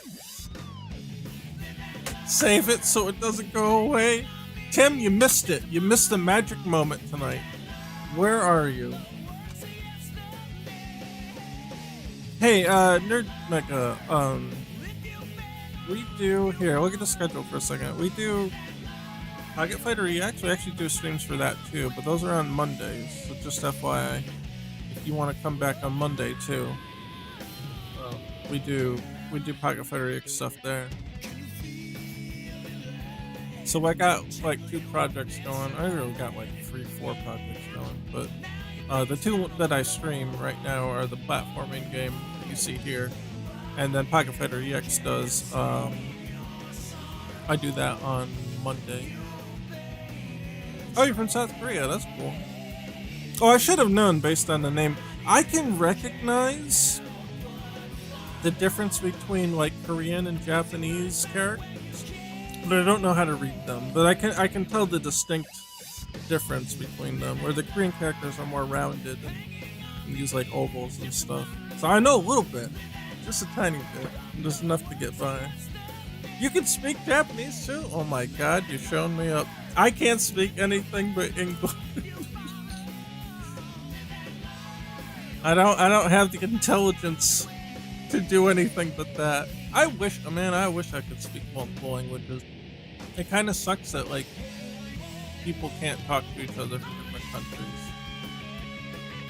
I can't wait till computers get good enough that it can just auto-translate things for you. Like, you just like put your headphones in or something, and then it would like translate the audio. That would be great whenever we reach that point. It's probably a ways off, yeah.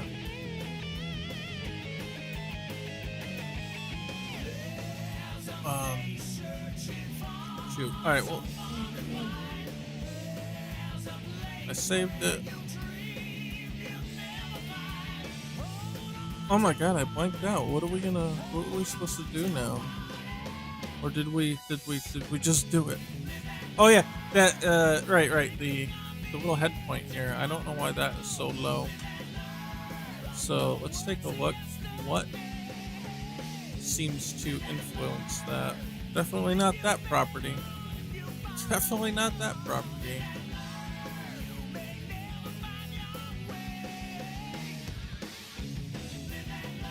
Alright, where is it pulling that information from?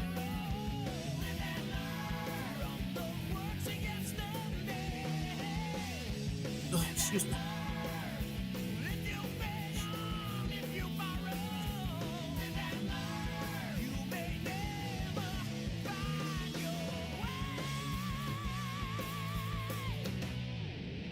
Solid wood.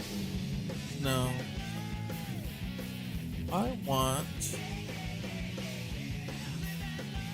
Okay, here's the light. Do I have to like change that? No. I'm just gonna have to look at the. I'm just gonna have to look at the information. It's possible that I'm not accounting for a scale here.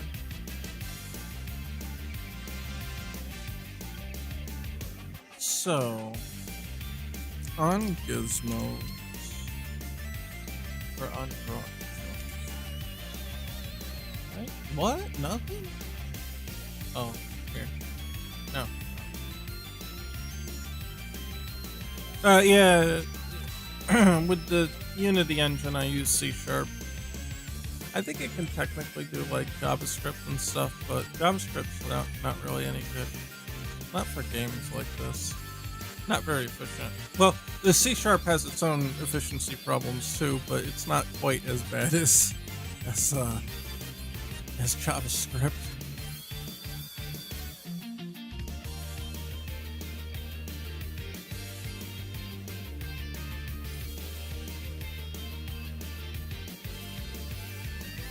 Okay.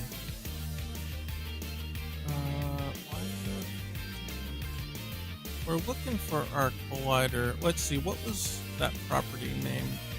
Gizmo collider point color. So, if we just do a search for that, Gizmo collider points color. Here, right here. Local points. Where do we get local points from? Local points.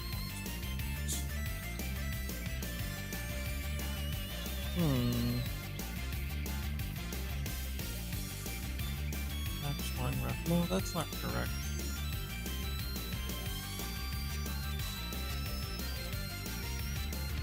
We do one down here. Wire sphere, all collider points.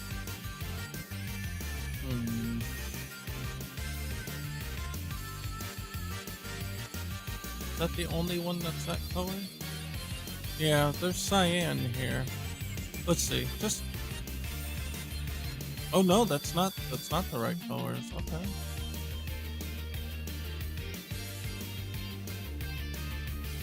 Oh, come on, did it really? Oh no, it's back. And yeah, no. Yeah, it doesn't change colors here. So it's definitely not that one. Oh, you joined the Discord. Well, thank you. You're going all the way in.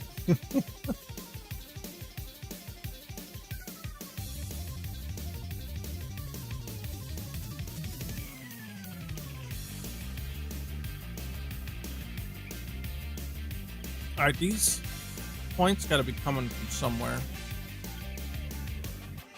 Are they where? Hold on. Oh, they are from this though. They are from the center point. Because when I close this, you notice that 2 points disappear. So they are. Uh-oh, that's my time's up. Alright, we'll go for a little longer though. You love my game dev style? I don't think it's all that great, but thank you. It makes me feel good. Makes me feel like I'm doing something right. Upsilon, hey, what's up? Welcome, welcome, welcome. Alright, we gotta find out what. Oh, here. Is this it? Cyan. Draw axis. What is this? What is this? What is this supposed to be? Oh no. What did I program here? I had no idea.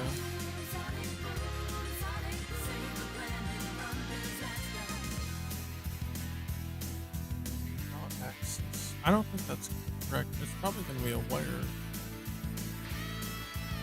It is cyan though. Yeah, at this point, there's no color attached, so I got a lot of cyans. Okay. Alright, let's see. 3.7 thousand lines. My longest script is only like 80 lines. Alright, like this is not the best example to go by. But they can get pretty long if they're doing a lot of stuff. And you're supposed to try to minimize that to a degree, but in this case it's this is the entire, like, I mean, this is all debug stuff down here, but this is the entire, like, movement script for how to move around 3D or 2D objects. So it gets pretty lengthy. You know, it's just gonna be that way. Top center point. Oh, here we go. Top center point. Transform position. Transform up.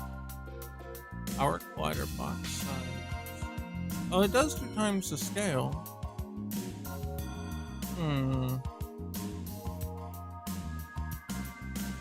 Yeah, this is definitely the one. So if I comment this out, it's gonna go away, I bet. It's this one here. And survey says, oh, it got dimmer. That means there's 2 on top of each other if you're doing that. Really? So wait, so where's that other one from?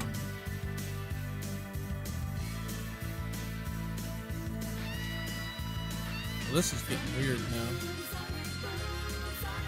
Yeah, and then the bottom one gets dim. Okay. Which means there's another one somewhere.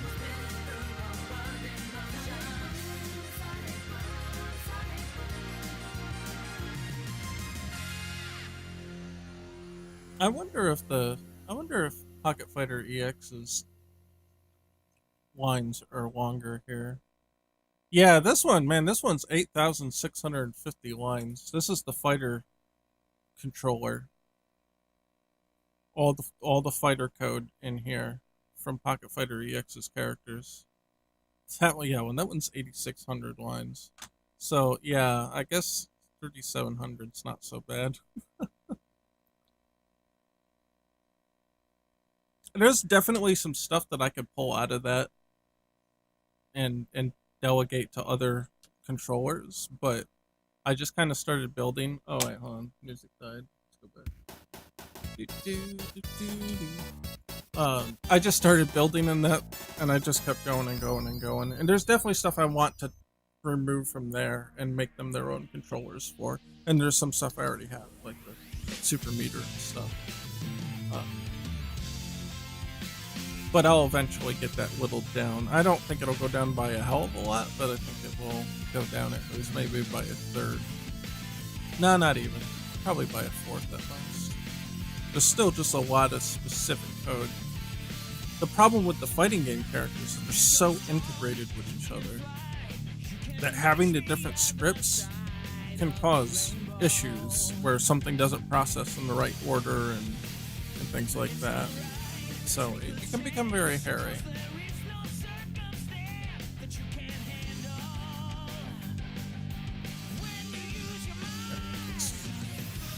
Gizmo wine rep. Oh, this is just drawing the line. Oh wait, no. Okay. Let's see. Oh, I'm sorry, kitty. Oh, I'm sorry. The cat got under my desk, and I stretched my legs out, and I tapped her with my foot, and she got spooked and just ran. I didn't know she was there. I'm sorry, kitty.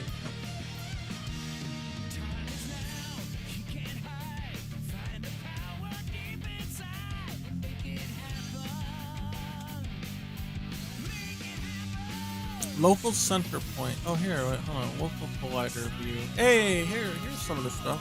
Wait, why do I have this down here then?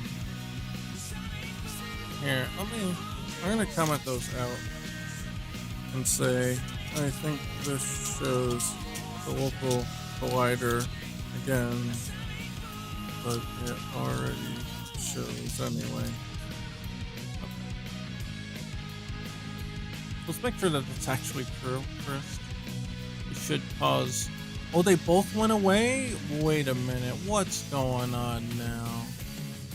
Why are they gone now? Okay. Guess it's not true.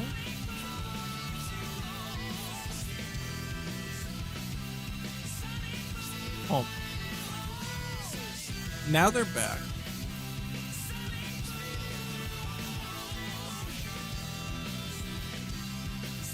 Why are there... Dude, this is weird. They were showing up before, though, still. Even when I commented them out.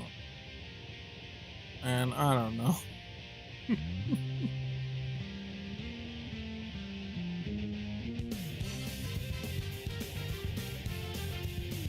I don't know, man. Alright.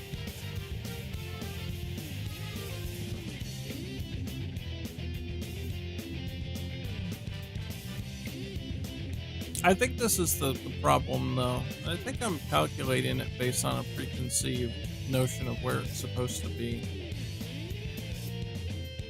And not actually where it's coming from.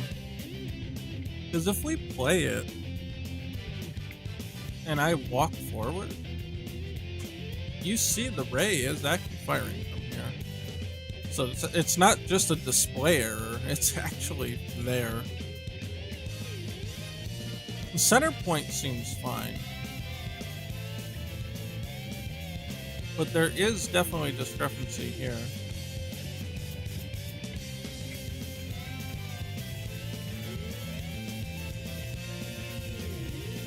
So let's see, top center point.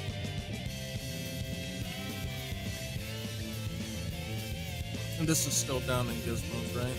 Yeah. So it is trying... Transform that position. Transform that up. Wider. Okay. It's saying from the bottom it wants the size times the scale. You know what? Actually, I bet if I take this and do this, I think that will probably fix it. Is that gonna fix it? Yep, and it went to the top. It's close enough at least.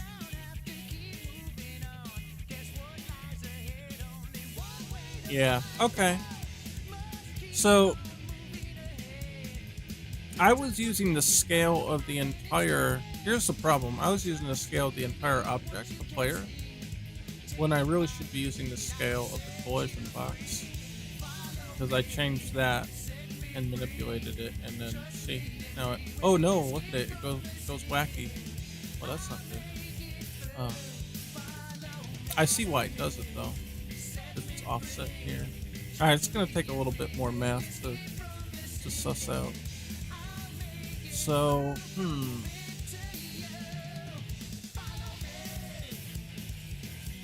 what would be the better way to do this?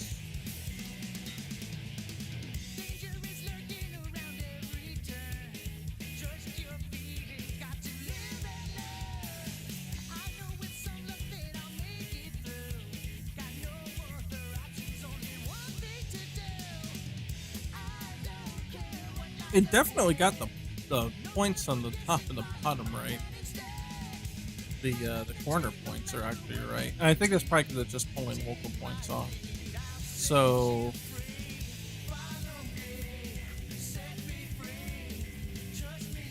I might just calculate the distance between them and just plot it right there.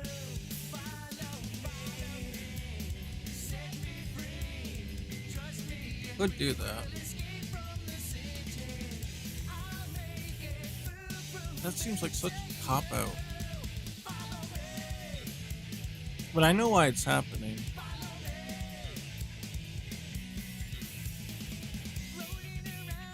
And I got some fans. We're slowly getting fans. How about that? But that makes me happy. That's something you can't be mad at.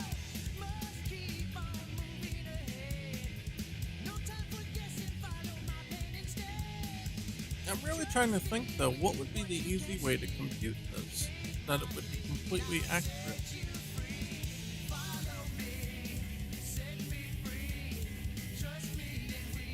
I'm thinking the only surefire way to do this would be to take the points between a point between the points.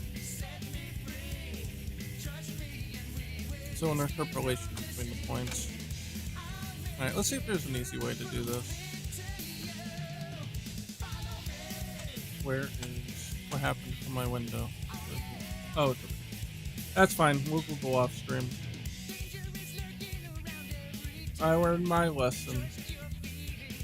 Google.com.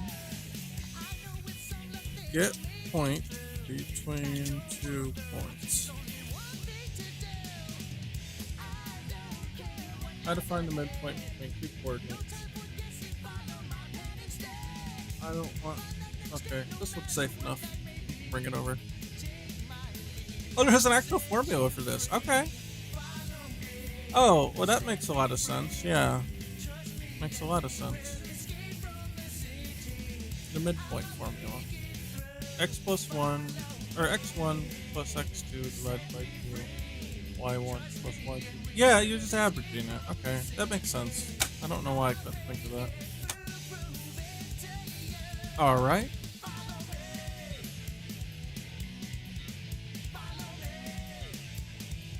Okay, let me think just for a minute here.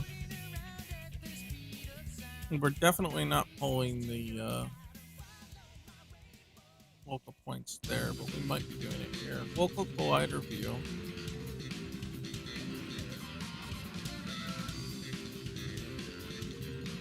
Local center point?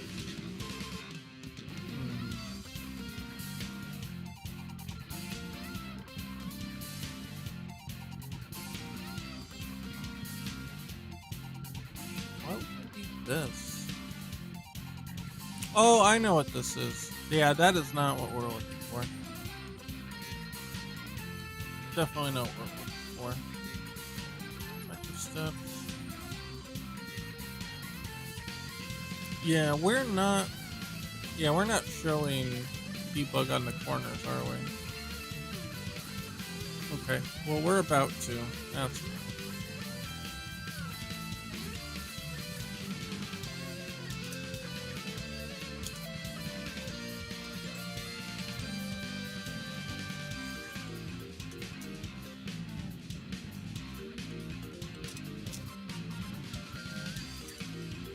Okay, geometry 2D, get world points, baby, and we're gonna do it on our collider.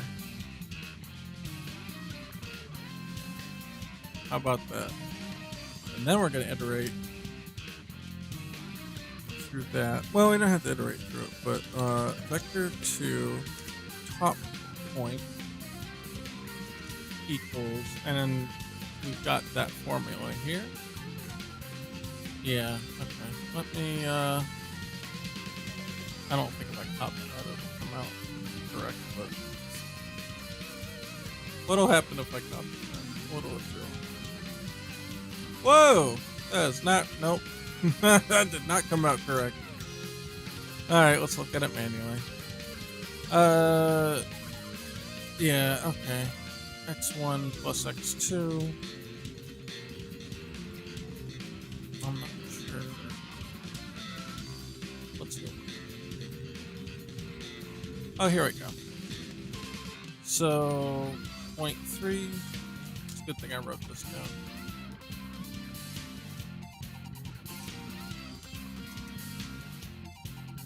Point 3 is top left, so we want top left and top right. That's points 3 and 2. So 3.x plus 2.x divided by 2 plus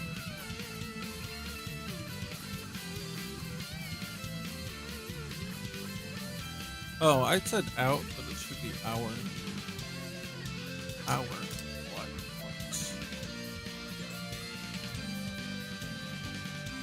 Oh. Wait, is that dash? Yeah, that's dash. Okay, so this needs to be new vector 2.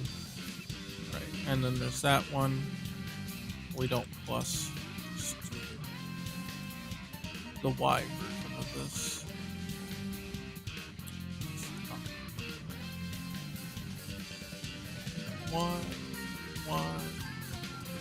Y, oh Y. Okay, there's our top point, and then we want our bottom center point. I should say top center point. And our bottom one's going to be the 1 and 0.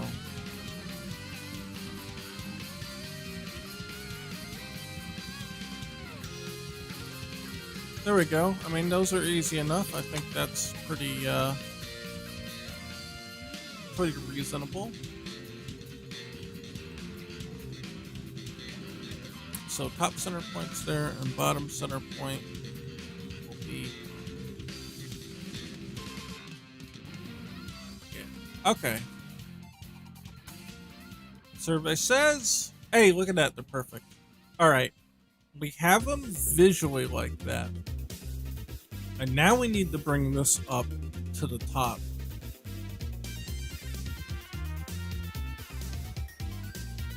That's just the visual, but we need to get our actual data here. Because that's just debug to do. But that doesn't mean that it's going to function that way.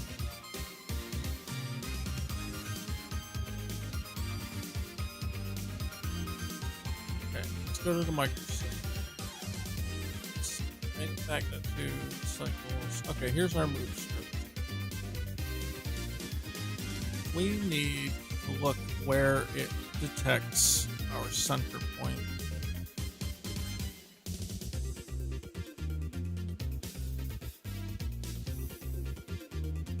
Our collider world points. Okay.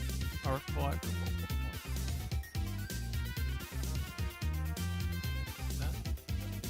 Top center point at the beginning of that. Here we go. Like bottom. Oh, here. Bottom center point here. We're gonna have to move this down here to meet our criteria.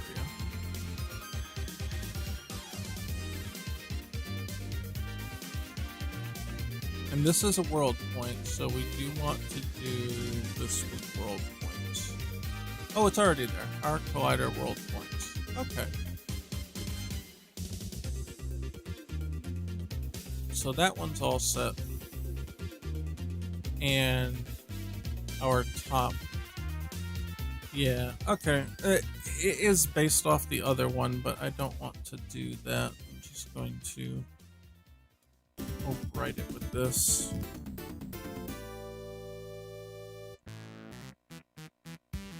I'm like, that's it, man. Like, that's all we need. At least for that part.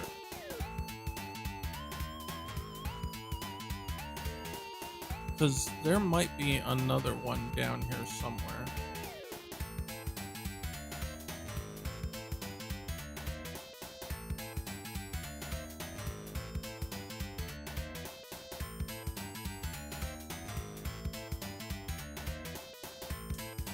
Yeah, bottom center, beginning of microstep. Does it get transferred to anything else? Doesn't look like it.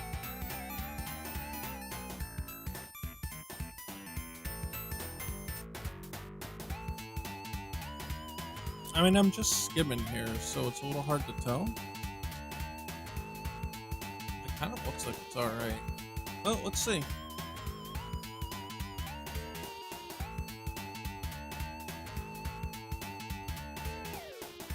It's looking okay to me. Alright. You're probably not gonna get stuck in the ceiling then. Hey, there we go. Well, sort of.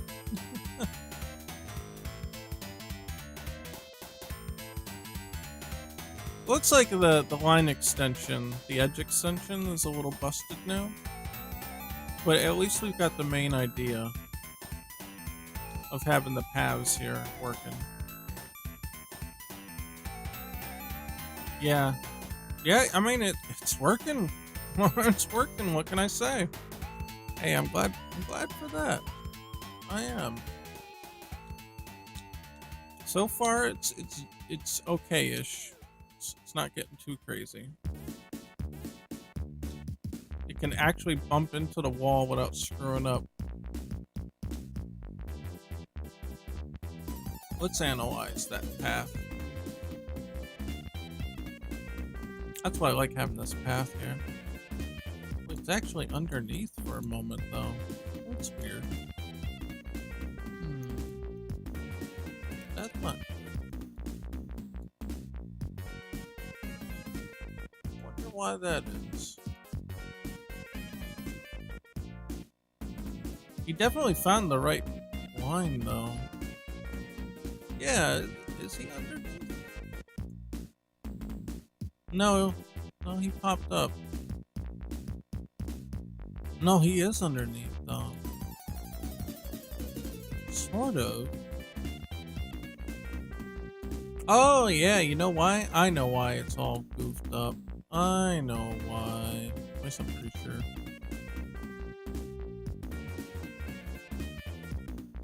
Well, look at it. He's actually above the ground right now. Yeah. I know what's going on.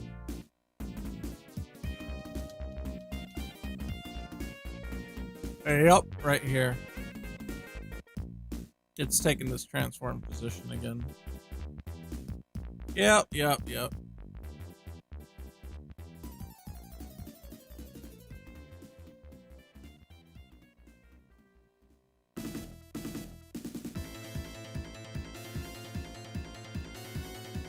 Yeah, this is during the walk.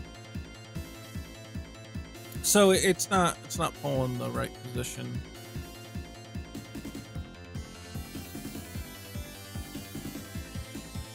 I think this is gonna have to be positioned at beginning of microstep.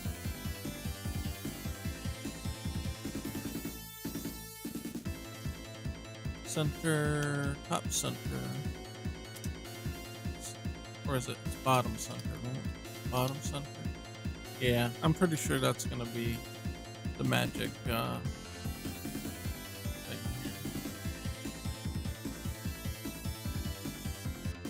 Oh, I see, but there's your transform position's different.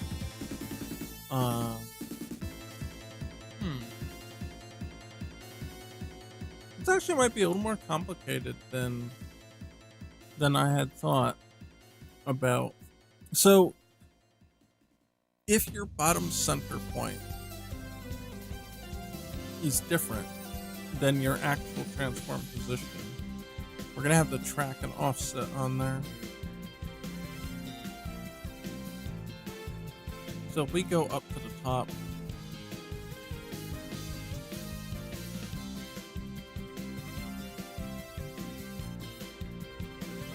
and I'm gonna make an offset one.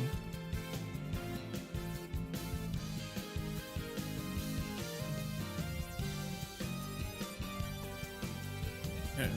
And the offset is going to be the difference between let's see. Transform that position minus this.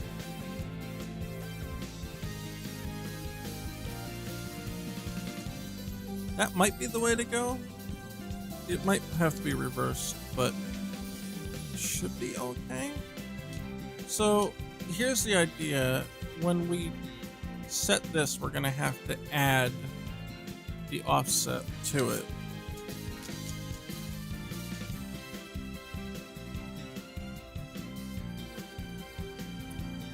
Yeah, so well, let's see. We're moving this towards that. Let me just add the offset at the end. That might be okay. Well, don't like that. It's probably gotta be a vector 3. No, it still doesn't like it. Okay, what's the deal?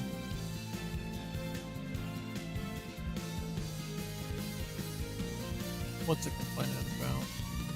Is ambiguous between vector 2 and vector 2? Okay, there we go. Now it's happy.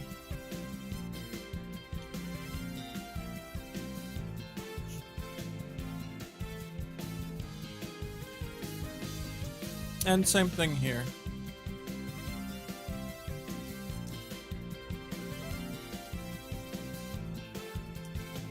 Vector 2. Oh, and this.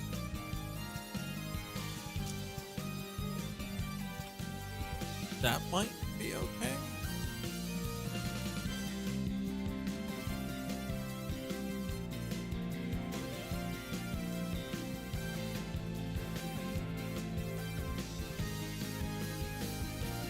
Yeah, reach the end of the line. Okay, let's see how that works out. Oh, we got some issues. What is going on? Uh-oh. Uh-oh. Who's calling -1?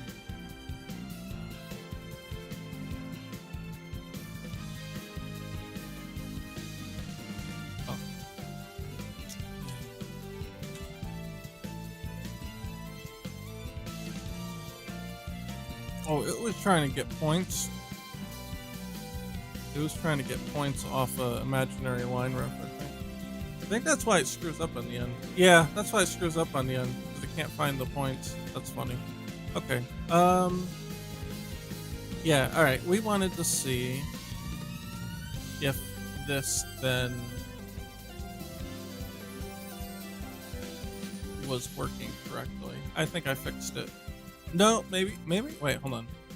Well, that might be alright. Yeah, no, it's okay. It's okay. It's good. It's a straight line now. Yeah, it's just tracking. The debug is tracking the wrong thing.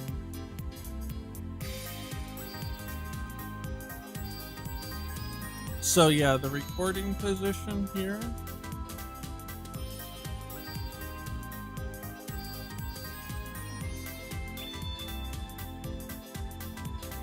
Yeah, manual, right?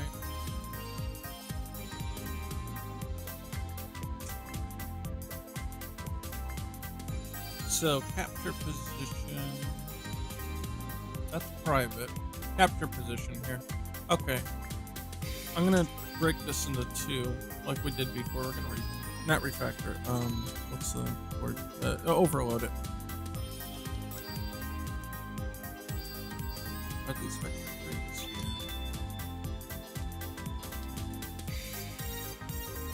I'm gonna say there's a custom position here.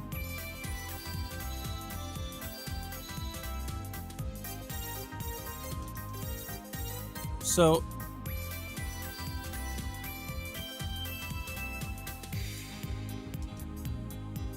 will it work like that? Oh no, that has to be a compile constant. Okay. Here, we're gonna do it this way. Or we're actually gonna give it a position.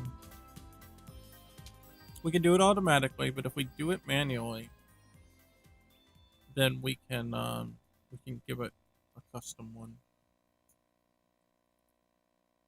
Oh.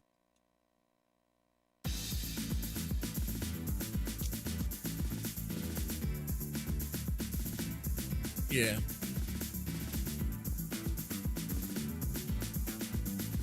Or you know what? We'll just go position to add up there.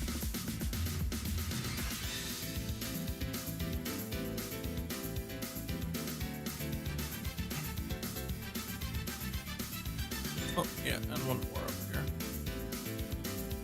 So all the automatic ones will track the transform position, but we want to do our own here.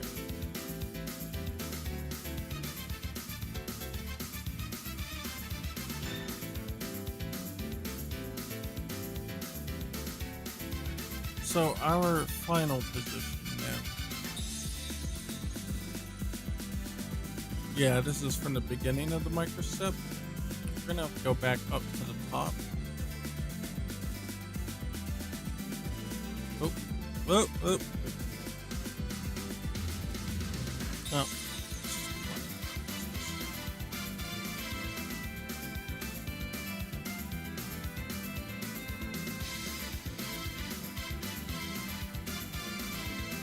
Yeah, I'm just gonna borrow this. Gotta go back down to the bottom. This is really inefficient,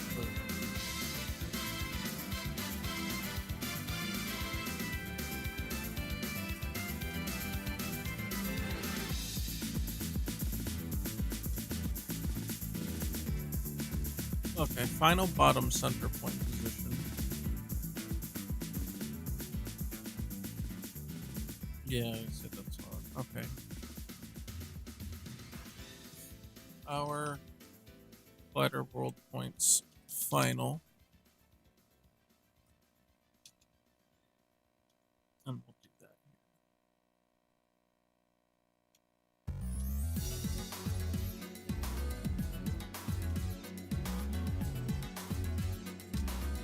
here. And then we'll record that position. That's how we'll fix it.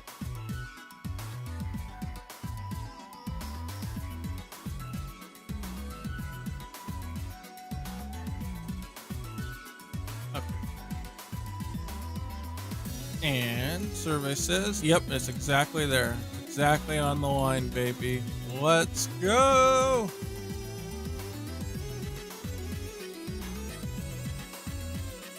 Alright, now I want to last thing I want to do here, I want to get to the bottom of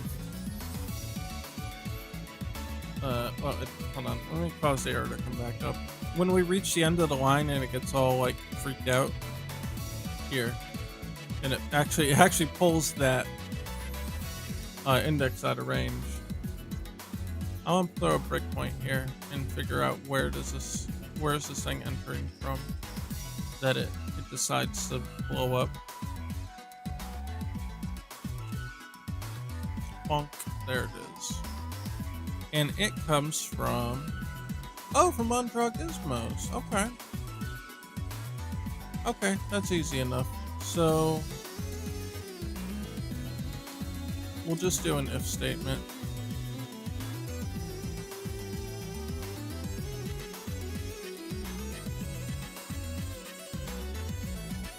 So if this is less than 0, we're gonna say probably a fake line ref. don't draw it here. And then we'll just pull over. Whole thing over it. Oh, there's a whole bunch of other stuff too. Oh no, there's a lot of stuff here.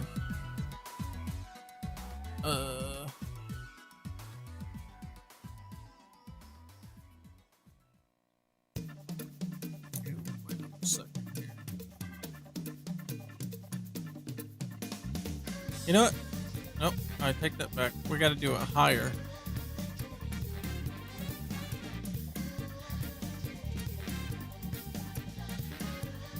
Higher, higher.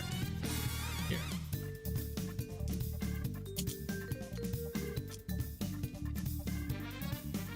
Not line.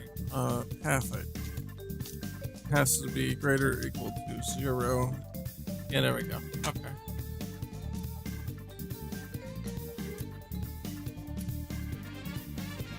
And then same thing. Probably a fake line ref. Can't draw that here. Okay. That should correct that error. At least that one. And we don't know if it's coming from somewhere else too. So we'll find out in a moment. Oh, yeah, we got another one.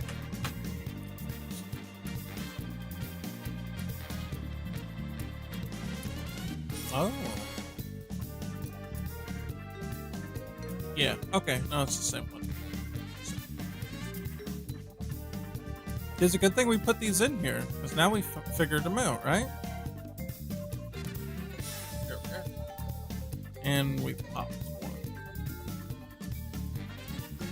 Check end of line transition.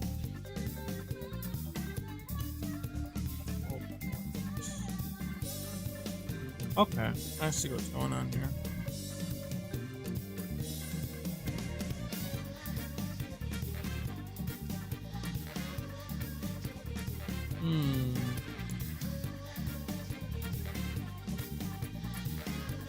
Honestly, I'm not really sure what to do on this part yet. Having the actual paths here complicates this considerably. Because the fake line riffs just can't, they can't bullshit their way through anymore. They're actually held to account to a degree.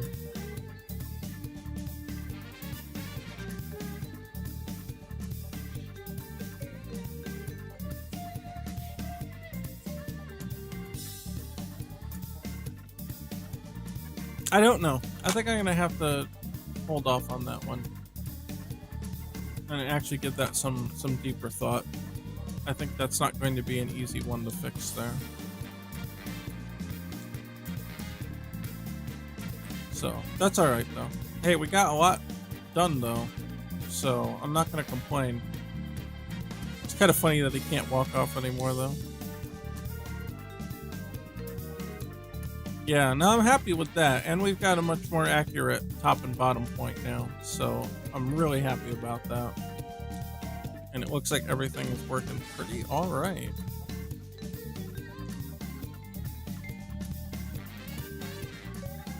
He just gets so weird on the edges, it's funny. Oh, uh-oh. Is that because he detected that he was on the end? Oh no, that's not good. I don't think that was a path error. No, he just... Oh, now it's not doing it. Oh, there it is. Uh-oh, that's not good. I knew there'd be some issue. Alright, we'll document it. Oh, no. Oh, no! Oh, no! What was that? Uh-oh. Oh, you know what it is? He got to the end of the line, and it freaked out. Yeah, because here's all the errors from when that happened. Okay. Well, now we know what's up with that. Let's put the console back in. Wait, what was the console? I must have popped it out by accident. Yeah, okay. Yeah, I think it's just because he got to the end of the line. Not with the bottom point, but with his top point. And it tried to figure out what to do, and it just barfed.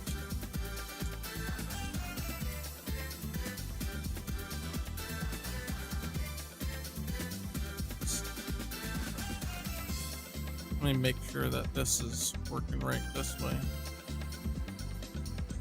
Is he going through all the points that it's supposed to? He dropped in. He looks razor sharp right to the edge. He went to that point. Went to that point. Yeah, and he popped down through. Yeah, it's looking pretty alright. I mean, all things considered, it obviously does a few glitches like on the ends, but I'm reasonably happy with it. We made some good progress. And he does get a little stuck in that one corner there, but we'll figure it out eventually.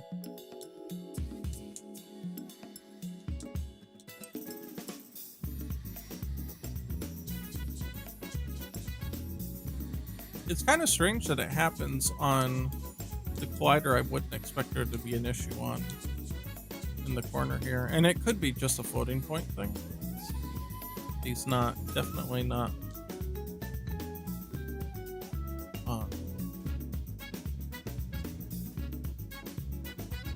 It's kind of weird that it looks like he's actually off the ground a little.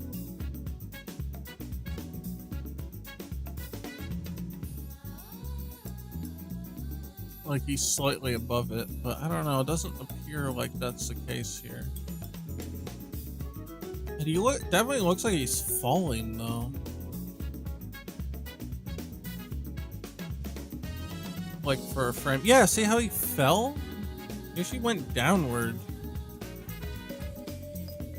Ah, well, it's probably something to do with the corner points and stuff, but I don't know, we'll figure it out. So, how about that? Look at that. And he can't even jump that high. Okay, where's his jump? Where's his jump height? He needs to jump at least 3 blocks. Should be jumping 3.5. Where is his jump height?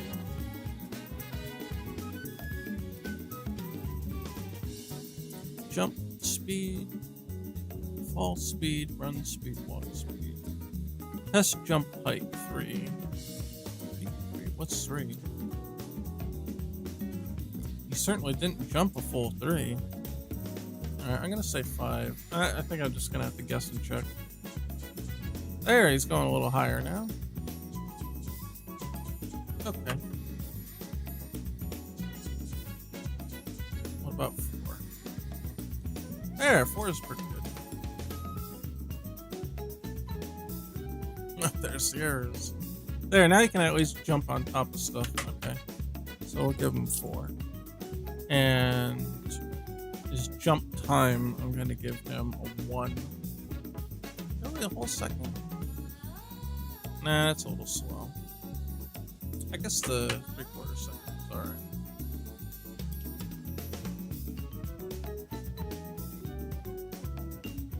Yeah, that's alright. It's pretty responsive. It's not a final value, it's just for, you know, testing the debugging shit here, but it's alright. Okay, at least he can get up the top of these things. Alright, this thing's gotta move down though. It's in a bad spot. So, grid. We're gonna move this sucker down.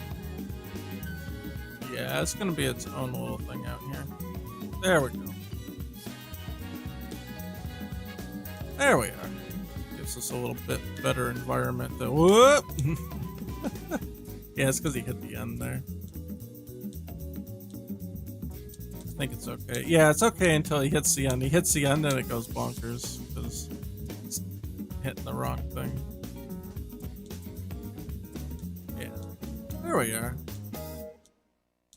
How about that? Okay. I'm reasonably satisfied with today's progress. So that's the end of that. Alright, look. We've got Discord. If you wanna... Oh, there's chat. I was gonna type in the link. There's a Discord link if you wanna check out progress throughout the week. Come yell at me all the other days of the week. We've got Pocket Fighter EX on Monday. We've got Virtual Mansion game today on Thursday. And Sunday we actually play a game, and so I'll be continuing Dark Souls, and I may play something else as well that day, but we'll at least be doing Dark Souls. So that's pretty much it for that.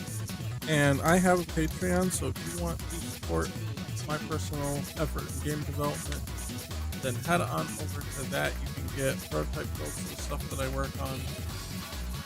You get personal private updates. You get we got a in the Discord. Speaking of that, we got a little section of the Discord just for patrons, and you know, stuff like that. So check that out. It really helps a lot. Helps me pay for software licenses and helps me dedicate more time to doing this kind of stuff. So, but we've got patron names to read out. We've got Alex Smith, Mugen, David Leonard, Karen Johnson, Cameron Lyle, Varian X, Wake Jumper, Angel, Mike Cruz, Karen Williams, Bryce Nuggelingham, AJ, Alex D, Grave Spirit, Omega Keo, Miles Griffin, Ben K, D-Money 107, and LD Walker. Thank you guys super extra very much. You help keep the show and the project going. And that's pretty much it. So I'm going to thank everybody for watching. I'll be back on Sunday. Like I said, a little Dark Souls, a little something else maybe. And that's pretty much it. So I'll see you guys later. And scrub out.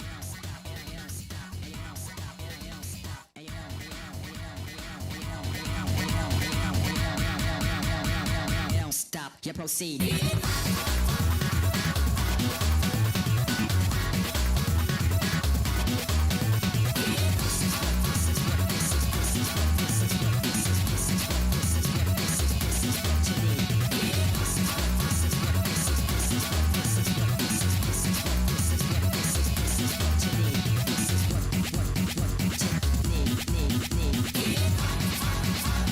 This is what you need, what you need.